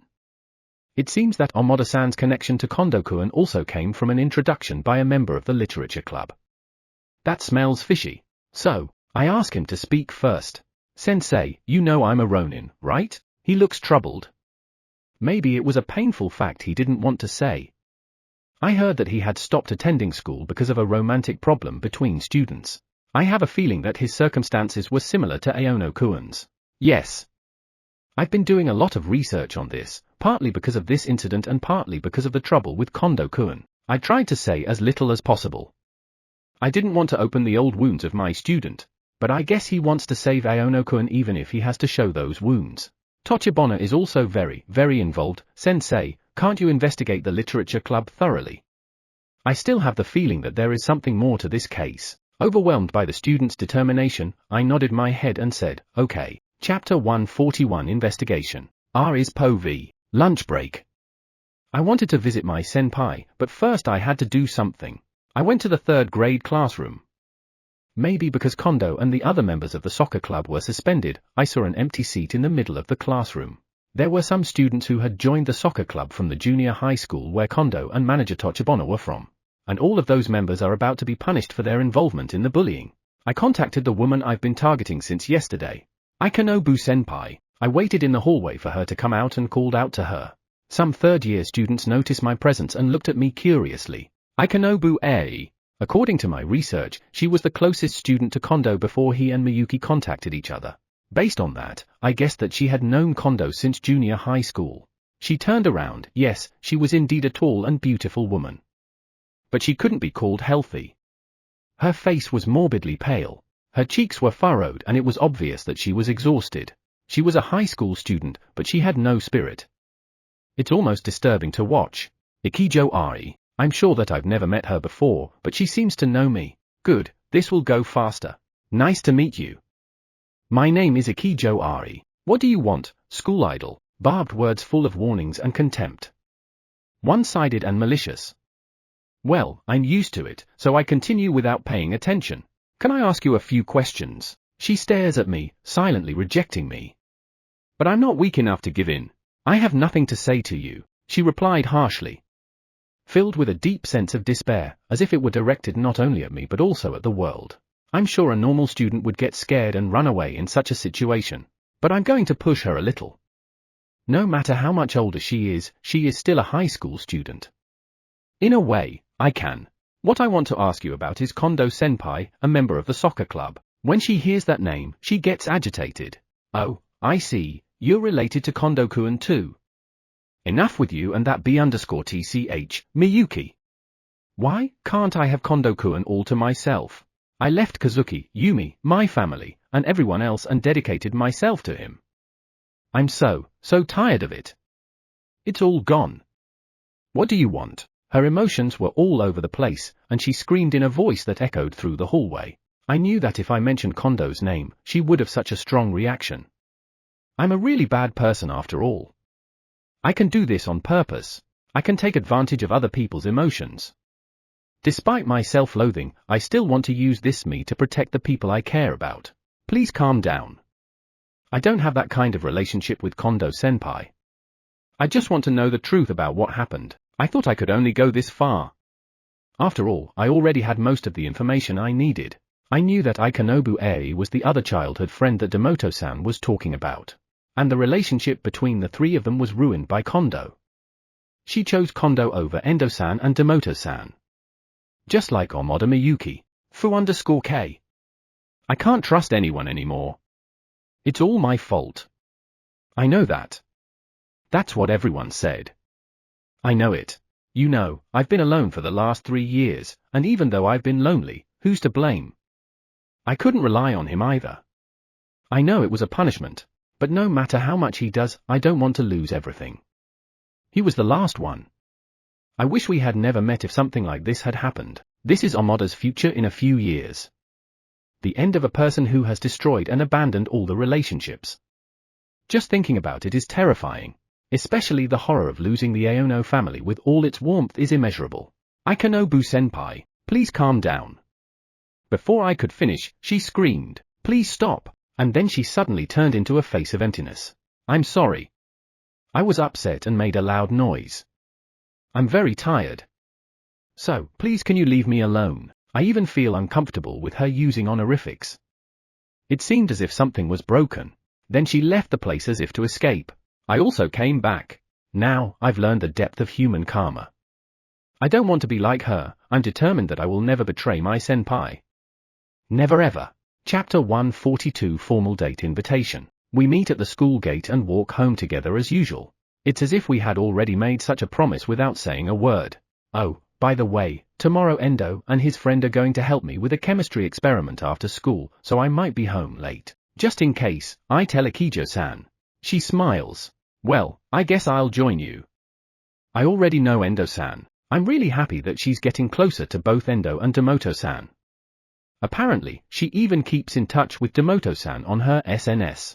Oh, that's good. They don't have a lot of manpower either, and I hear it's hard to prepare and clean up for experiments, so that could be a big help. Also, the sensei in charge will be busy taking care of the club that sensei leads tomorrow, so it might be good if we could get some help. Well, it's decided then. I'm looking forward to the experiment. I often watch the experiments on video sites.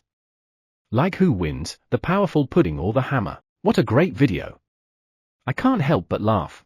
Oh senpai. Suddenly, the air changes. There is a sweet, yet tense and mysterious atmosphere like that between a man and a woman. Yes, this weekend. Why don't we go somewhere to have fun? There's a movie I want to see. That was the first formal invitation for a date after confession. I was surprised and happy that she had asked me out. Yes, of course.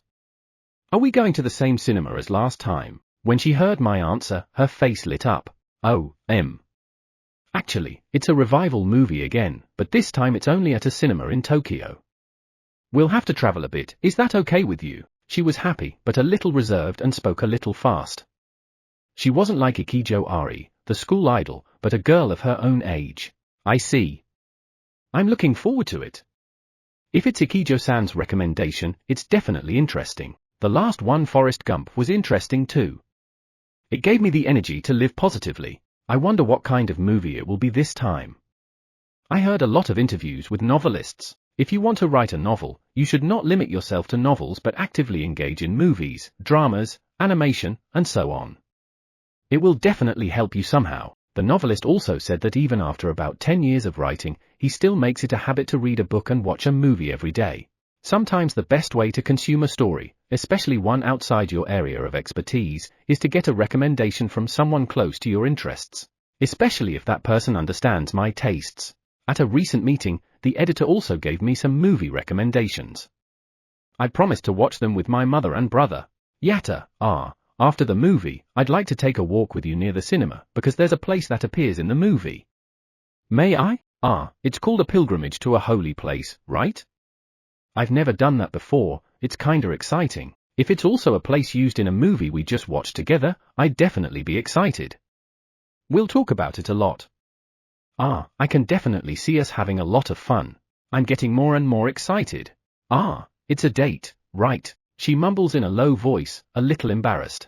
Yes, I nodded a little emotionally, too. We're officially going on a date, right? She said happily, blushing a little. We share happiness. On the other hand, we don't know that the perpetrators are going through hell. Chapter 143 Literature Club Members' Excuses. Literature Club Members Po V. Please come in. I was called to the guidance office to talk to Takayama-sensei and Mitsuo-sensei. Ever since I was called, my heart has been racing. Excuse me. When I entered the room, two teachers were looking at me with serious expressions. It's a complete interrogation. I can't stop shaking when I think about the soccer team being shut down like this. If anyone betrays us? If one of the literature club members makes a mistake in the explanation, Tochibana-senpai, the manager club member who is responsible for the whole situation, didn't come to school. I'm afraid that she might have run away and blamed us. Well, the reason we asked you to come this time was because of the Aono Eiji problem. You know that Aono-kun was insidiously bullied, especially by the soccer club, right? What should I do? Should I nod my head? Or should I shake my head? No, if I shake my head, it will look suspicious. Aono-kun's case was so big that it's all over the news, and because of that the whole school is talking about the soccer team. It would look funny if I shook my head now. Yeah, I know. I don't even know if I did the right thing or not anymore. I'm scared. It's like I'm on the guillotine waiting to be beheaded. I see. You know, since Aono-kun belonged to the literature club, we had to investigate that properly as well. So, my mind goes blank. No, we didn't do anything. I immediately interrupted Takayama-sensei with a refusal. Okay. But I want to make sure you tell me the story. It would be better for the future. I felt as if I had been told that I could no longer run away. What story? Oh, first of all, Aono-kun hasn't participated in club activities since the rumor started, right? Ah, yes. It seems that it has become more difficult for him to participate. It is already agreed that we will be answered like that. Sensei nods and listens. I see. Then, do you have any of Aono-kun's personal things in the club room? Manuscripts he wrote for the club magazine, his novels, etc. This is also drafted. Yes, yes. There was one, but, did something happen? Yes. Actually, it disappeared at some point.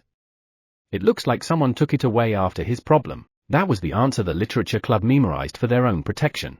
Who took it away? I don't know. Maybe someone from the literature club, an outsider, or Aono-kun himself. Why didn't you report this to the school? Because if we made bigger and defended Aono-kun, we might have been bullied too. I got scared and couldn't tell anyone. But please believe me. It wasn't me. Someone did it alone. When I explained this, Sensei sighed a little, then said, I understand. Okay. You can go back. Is it over? A feeling of relief filled my heart a little. It worked. It's okay, we'll be fine now. With that, I walked down the hallway. Takayaniji's POV. After she left, I let out a heavy sigh. This is pointless. The members of the literature club all use the same excuses as if they've memorized them. That alone is suspicious, but Aono-kun's phone has saved screenshots of the numerous curses and insults they hurled. In their haste, they delete their SNS logs, but now it's too late. Chapter 144 Takayaniji vs. Parent. Takayaniji's POV. As I was about to return to my daily duties after interviewing the members of the literature club, I suddenly had a visitor. It was the mother of a soccer club member and a well-known parent who is an executive member of the PTA. Normally, the principal would have handled the situation, but he was on a business trip to the prefectural office now. So the vice principal and I should handle it. What does this mean? There is no way that my son will suddenly be suspended. Why didn't you tell me before? She came at us in a high-handed manner. A shrill voice echoed in the guest room. This is because your son has been involved in a bullying problem. When the vice principal tried to explain the situation, she interrupted him and became angry. I'm a member of the PTA at this school, you know. It's an act of recklessness on the part of the school to try to impose disciplinary action without any prior notice. This fiasco has definitely tarnished the school's image. The teacher's misguided sense of justice has tarnished the entire image of the school. Do you understand? This is like a breach of trust, and I will take it up with the PTA. I'm sure you know what will happen to all of you if that happens. You can look forward to your next staff change. She's really on fire and makes her point like a machine gun. I can't help but feel a little blue inside. I'm thankful that seniors like the principal and vice principal are taking the bullets up until now. But, respectfully, Aida-san, I can't help but blurt out a few words. Hey, what? She winced a little at the unexpected backlash. My true character, which was said to be wild in the club activities during my school days, comes out strongly. The PTA is an organization that helps children grow up healthy, right? I think it is inappropriate for you to interfere with the disciplinary action about this issue. Hearing my words, she vented her anger as if to counterattack. Takayaniji-sensei. This is a problematic statement. You are undermining the PTA. First of all, isn't it a shame that so many students have to be punished to protect one student? Yes, they did something questionable. But even the guilty student has a future. If you try to take that future away from them, then we have to fight. It sounds logical for a moment, but it is just emotionalism run amok. I can't lose here. With this determination, I continue my words. That would be ridiculous. What is education if it cannot protect innocent students? Bullying is cancer in this country, and worse, it would be a human crime if the majority of people in power ignored it and instead intimidated the weak students.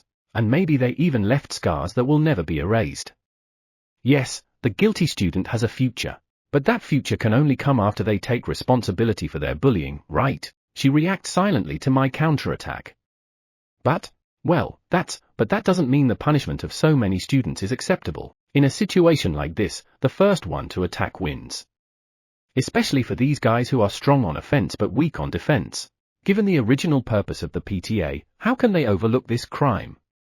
Will it help students grow up in a healthy way? If we cannot make our students aware of their sins, they will grow up corrupt. That would be an abdication of the original role of us teachers and you parents. Don't you agree? The PTA executive, who had been so forceful until a few minutes ago, was at a loss for words. And the vice principal, who had been silent until then, put the finishing touches on it. Unfortunately, what I wanted to say was said by Kondo sensei. But, I agree with Kondo sensei. You may have thought that you could use your title as PTA president to intimidate the teacher and possibly cover up the problem, but that is hubris. Aida-san, it annoys me that a self-centered person like you is talking about sound education. Chapter 145 Pursuit of Counselor Kondo. Counselor Kondo's POV. Everything I had built up was about to collapse. My position, honor, money, and family would all be gone. I was about to succeed my late father as mayor. To get that position, I tried hard to raise funds, bribe the center, and do everything I could to get that position. Why? I was just trying to cover up my son's bullying problem. Why? I was a mental wreck. If I lost my government job, my company would be finished. Don't worry, the bigwigs in the center should be able to help me. They should also be afraid of me because I'm the one who keeps their secrets. When push comes to shove, I'll take them all with me. It'll be a big scandal. I'll tell the public everything. No, I'll threaten them. That alone should have an effect. Kondo-san, you have a visitor. Normally, only lawyers are allowed to visit, but this time it's special. Just when I thought that, he came. He's such a big guy that he even twisted the rules of the original visitation. This must be his assistant. I knew heaven hadn't abandoned me. I hurried to the visiting room. There was a familiar face, but not the one I was looking for. Hello, Kondo-kun. Are you comfortable in the detention center? The person who brought me here. Secretary General Ugaki was waiting for me with an evil smile. Why, it's you? Oh, I used to be the chairman of the National Public Security Commission. You know that. It's a position that oversees the police. So I know a lot of people here. I'm horrified by his evil smile. The man in front of me holds the power of life and death in his hands. What if he told his men to kill me? What if he poisoned my food or murdered me by faking my side? Forced silence. This man would do it. He already thinks I'm nothing but an insect. Don't say anything else. That's what his eyes tell me. If he can twist the rules of this place, my efforts to get out will be in vain. Even if I die here, no one will mourn me. He was an enemy of the people, and when his misdeeds were exposed, he became desperate and died in prison. I can see everyone applauding and rejoicing at my death. Somebody help me, I don't want to die, I don't want to die. I fell off my chair and hit my head on the wall, calling for help. My battered spirit has finally reached its limit. Hey, I'm sure you won't be sentenced to death for corruption. Calm down. All right, I'll give you something next time. Maybe some fruit. Food? I knew it. He's probably trying to poison me. I won't be fooled. I'll survive. I'll tell them everything. I won't go to hell alone.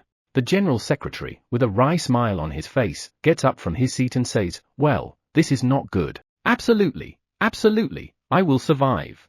Idiots are easy to use. They make up their own stories and ruin themselves. He laughs as he says this to his secretary. Are you talking about Counselor Kondo? Or are you talking about the Prime Minister? Well, I wonder which one it is. Either way, everything is going according to plan. Chapter 146 Perfection and Happiness. Today I said goodbye to my senpai for the first time in a long time and went straight home. The nanny is absent as well, so it really is a lonely time for me. I asked Kyowa to investigate manager Tochibana and Ikanobu-senpai. Maybe I can find out something at night. Lately, I've been with my senpai all the time after school, eating at the kitchen Aono and being loved and treated like a real family. I'm a little tired because of all the things that happened, so my thoughts are a little negative. Let's get some sleep. There are some leftovers for dinner. Schoolwork can be put away after dinner. The bed in my bedroom is beautiful now, thanks to the teddy bear I got as a prize on my last arcade date. When I go to bed, I hug the teddy bear my senpai gave me. Today, one of my classmates asked me what I liked about Aono-senpai. I talked to the teddy bear in my arms. I feel like I'm doing something fairy tale-like. But it's necessary to organize my thoughts. When I first met him on the rooftop, he was kind enough to help me without thinking of himself. I think it's amazing that even though he should have had the hardest time, he doesn't hold a grudge against the perpetrator but instead moves forward. And the place where he'll always be there for me. He's always close to my heart. Since I met him, the days when I thought I wanted to die suddenly seemed like a long time ago. Maybe if you don't get to know him deeply, you won't realize how attractive he is. That's why they all did such terrible things. But everyone who has had deep contact with him believes in Eiji-senpai. It's amazing. I think Eiji-senpai is a really amazing person. He has the talent of a novelist, but his good nature is never false. He was raised by such a kind mother. I also heard that his father was also a close friend of former Mayor Minomi and was very involved in volunteer activities, and his brother, he's young, but he doesn't play around and supports the family business. The family gets along well and supports each other. I'm really jealous. Come to think of it, this is the first gift I've ever received from a man. There have been many men who have hit on me. Some even insisted on giving me gifts. But I refused all of them and returned them. I had nothing but mistrust for men who treated me like a trophy. So I was surprised at myself the other day in the arcade when I willingly accepted a gift from him. Of course, I trusted him unconditionally, and I was aware of his fondness for me, but surprisingly, I wasn't suspicious of him at all, even though I'm very suspicious of men. I know. I should really congratulate my senpai on his novel next time, right? I also wanted to thank him for the teddy bear. I remember his words when he told me there was no need to rush. Those words may have been words of salvation for me, who was always expected to be perfect by those around me. It's okay if I'm not perfect. As long as I'm moving forward with him, right? I fall into a happy sleep, holding the teddy bear that has become my precious treasure. Chapter 147 Amada Miyuki. Miyuki's POV. I'm trembling in my room. I can't stop crying. I don't turn on the light, I don't eat, and all I can do is lock myself in my room. Think back to what happened last night. Mitsuo-sensei had taken me to the hospital where my mother was. Why would she take me, who was under house arrest? The school seems to be very thorough in this bullying problem. And they also want to check the condition of my family. Until I reached the hospital, every moment felt like a trip to the gallows. Sensei explained the situation matter-of-factly. With each explanation, my mother sighed deeply and trembled. Why should she suffer so much for what I had done? No. It's not just her. I also made Eiji's mother, who took care of me, sad. Yes, I know. You may have your reasons. But I have no obligation or duty to listen. I don't want to dislike you any more than I already do, so can you please stop making up weird excuses? Eiji's mother's words kept repeating in my head, even when I had secret meetings with Kondo-senpai. I thought those words were like a curse. But no. It wasn't. I had done such a terrible thing that I made my other mother, who had always been kind to me, say those words. She loved me like her own daughter. Because of her, I should have had two mothers. And yet, my shallow act had made those two irreplaceable mothers suffer. Every word that sensei said, even though the facts were painful to her. I knew this when I saw my mother begin to cry, her face contorted on the hospital bed. I had been selfish and downright evil. I had overlooked the fact that my usually gentle mother and Eiji's mother were hurting more than I was. I was the one who had forced them to reject me so badly. I don't know what to do. I don't even know how to make it up to them. To my mother, to Eiji, and to his mother. Eiji was the first person to remind me to smile after my father disappeared. Eiji is just my childhood friend, but he's a persistent, stalker-like, lousy, violent boyfriend. I don't want you to tarnish our memories anymore. I think it would be better if we didn't have a relationship anymore. I think it would be better for both of us. I don't want to hate Miyuki any more than I already do. At the same time, I remember my own worst words and the words of Eiji, who as a supposed victim shouldn't be able to say nice words to me. Why are you so kind to me? You could have insulted me, even beaten me, and I wouldn't have complained. Why do you care so much about our memories? I was the worst girlfriend and childhood friend. You said you didn't want to tarnish our memories. No, you can't. I did bad things to you, you are free to insult me, whatever it is. So please don't say such things. Ikijo-san has become a person who understands him, even though she only met him recently, and I, who had been together for 10 years, didn't understand anything about him at all. I'm the worst. I'm sorry. All this time I was just looking for an outlet for my father's absence. You're kind, so you were the victim of my attention. I'm sorry that I didn't say goodbye properly. I'm sorry for betraying you. I'm sorry for being ungrateful. I miss you. Even if it's just one word. I want to apologize. I want to make amends. I want you to take your anger out on me. I know it's too late. My apology will not solve anything. In fact, it will hurt you more. But, I want to make amends. please? I decided to face my mother as a first step. Chapter 148 Miyuki and her mother. Now there is nothing I can do. No matter how hard I try to make things better, it becomes an excuse. So all I can do is sincerely apologize. I'm sorry, Mom. I feel a sense of disgust, almost rejection, from my mother. What are you going to do, sneak into school during suspension, and try to commit suicide? Did you really want to make Eiji-kun suffer even more? After you did the worst to him? Will it make you feel better to give him an eternal scar? The same thing that Ikijo-san had said before came back to me from my mother's mouth. I didn't mean it like that. I was just afraid of losing everything because I had lived as an honor student all this time. I was just afraid of losing everything I'd worked so hard for, and it made me realize that in the end, I was only thinking about myself. I was just afraid of losing everything I had built up so far. There was no one there, not Eiji, not Kondo-senpai, not my mother, no one. What came out of Ikijo-san, who had stopped me on the rooftop earlier, was that she was more concerned about Eiji than herself. She supported Eiji, knowing all the time that she might become the target of bullying and that her reputation might be damaged. On the contrary, I betrayed my childhood friend boyfriend who had been with me all my life, and I value myself more than him. Just thinking about it makes me feel inferior. In the end, it's all about you. Miyuki. I'm sure that you have never loved anyone before.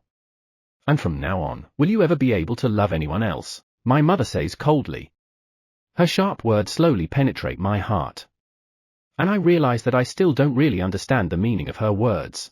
That's what my mother says. I'm going to be in hell from now on. What should I do? Can I meet him and apologize? I tried to ask this, but I was just able to call Aono-san's house just now. My mother continues to tell the truth in a matter-of-fact manner. I was afraid to hear the result. I was sure she was close to Eiji's mother. The apology was not accepted. No wonder. They want compensation for the bullying of Eiji-kun. Everyone involved, including you. Compensation. Hearing those words, I felt my body temperature drop like a gulp. I'm on the verge of tears, waiting to hear what my mother has to say next. I have a responsibility as your guardian. I will fulfill that responsibility. I will provide some compensation if Aono-san asks for it later. Even if I have to sell the house. And if we fight it in court, we will put an additional burden on Aono-san's family, who have been so kind to us. We absolutely cannot do that. Sell the house. Losing the house that my mother worked so hard to build. Her determination and my mistakes have shaken me to my core. I'm sorry. All I can do is apologize. I don't think you truly understand the gravity of your sin. I told Aono-san directly that you wanted to apologize, but she told me this, she doesn't want to see you as much as possible. She also asked me to stop your contact with Eiji-kun because she doesn't want to remind him of you. Miyuki, you have done so much. You must understand the weight of your sin. Her words sounded like the sound of cold water as if I was slowly being pulled back to reality. Chapter 149 Monster PTA Executive Under Fire. Aida's mother's POV. I'm leaving the school. I never thought I would be ridiculed like that. Why should I be humiliated? First of all, there is no way that such insulting language towards parents can be tolerated. I'm supposed to be a client of the school. But they treated me like a sinner. Shut up, old hag. I can't stop thinking about those words my son said to me. I've always been proud of my son. Until junior high school, he was in the top class academically. He had been a good soccer player since he was little, and he always told me happily that a senpai named Kondo in the 3rd grade was so talented that with him, he might make it to the national tournament this year. I didn't even know that he was a bad person. It was all his fault. I heard that his father is a counselor named Kondo, who is also under fire on the internet. I know he was a terrible parent. So it's all their fault. My son was just tricked by his senpai he trusted and became a partner in bullying. He's supposed to be a victim, but the school treats him like a perpetrator. They will punish my son? That's not possible. It's the arrogance of the school. When he was in elementary and middle school, the school took good care of him. But this time, when I went to protest, I wasn't even taken seriously. It's absolutely ridiculous. Yes, if that's what they want, I will go online and sue the school for their arrogance. After all, their response was just too much. We're the victims, I'm sure. Just to be sure, I secretly recorded our earlier conversation. That's right. If I post this on SNS, I'm sure people will feel sorry for me and take my side. Go to Instagram. An SNS for posting photos and videos. Go to my own account and post right away. My son was involved in a high school bullying problem that is making a lot of news. He was just tricked by some bad seniors. My son is the victim, and yet the school's response has been terrible. This is the proof. Please help my son. I went home and immediately checked my account. I got more replies than I had ever seen before. I knew it. I was not wrong. With great anticipation, I checked the comments. What? The response went in a different direction than I expected. The vice principal and Aono Eiji sensei, too cool. Great argument. Monster parent, totally defeated, lol. This is the first time I've heard someone say that even bullies have a future, lol. I can understand why her son is a bully. The school may be out of line, but it's a good argument. They say bullying is cancer in this country. I really agree with that. Parents should educate their children more. I also understand because I'm also a parent, and because I'm busy, I rarely pay attention to my children's behavior. This is a lesson for me. Cool sensei versus monster parent, lol. To be honest, even I, who had nothing to do with this, was disgusted by this post. I would rather trust a school like this than my school. Most of them were in denial about me. I'm scared and in a hurry to delete the post. It will be okay, right? Even the number of my followers isn't that many. I tell myself that to calm down and start preparing my meal. Oh, you deleted the post in a hurry, huh? Of course, I saved everything. This is a big wave. I never thought that this time I would be the one exposed to the malice of the internet. Chapter 150 Preparation for Experiment. Endo's Po v. Hot news. Monster parents post and say the victim of bullying is guilty too. Read the full story. Monster parents desperately defend bullies and say bullies have a future too. LOL. The parent of a suspected bully was condemned for her selfish theories, deleted her post, and ran away. After class, I idly opened an internet news site on my phone and found that Aida's mother, one of the bullies, had threatened the school and then posted the audio recording on an SNS, asking the public to take her son's side. The post went viral and she hastily deleted it, but it was too late.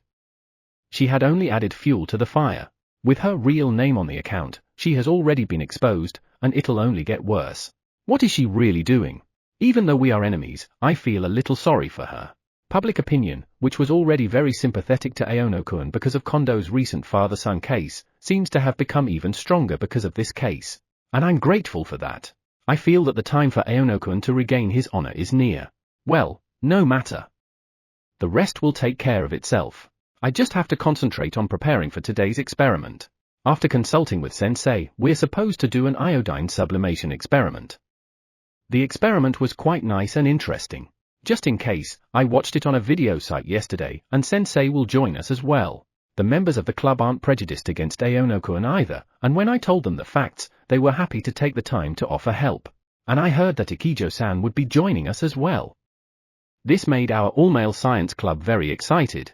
However, I already knew that Aono-kun and Ikijo-san were in love, so I didn't have any strange prejudices about what the club members would do. Anyway, they were excited to have the chance to experiment with the prettiest girl in school. I'm happy to be able to help him in this way too. Come to think of it, it was Aono-kun and Imai-kun who pushed me to join the club when I was afraid to do so because of my mistrust of people. Because the science club is a small elite group and a cozy place, I'm now able to spend irreplaceable time together. Sensei is also very kind and warm. Unfortunately, he'll be retiring soon. Excuse me, Sensei, I came to help with the preparations. In the laboratory preparation room, Sensei is watching the news on the small TV. Oh, thank you. Aono-kun and the others will be here soon, so let's finish the preparations. But Sensei seems to be absorbed in the news on TV. Sensei doesn't seem to want to turn it off. This bullying issue will definitely become a role model case in the future. Not just minor bullying, but violence that causes injury and some other forms of crime. Society, especially parents and students, will be more aware of these issues. For example, hiding personal belongings, slander and defamation via SNS and S_Zool harassment. Especially S_Zool harassment, which has been a common occurrence in schools lately. The community needs to play an active role, not just schools. Even entertainment news shows, which usually focus only on entertainment news, seem to be very interested in this issue. Parents who have lost children or been injured due to bullying have also been very vocal about this issue. If there had been a teacher or friend to stand by him. If there had been an adult around to tell him that bullying is a crime, my son would not have had to die. It feels very painful. If Aono-kun had made the worst choice, I'm sure I'd have been crushed too. Endo. You did your best. Old sensei turned off the TV and said this quietly without turning his head to us. You know, it's a blessing to have someone to lean on in really tough times. You should cherish your relationship from now on. The warm words almost made me cry, and when I answered yes with a trembling voice, sensei turned around and laughed softly.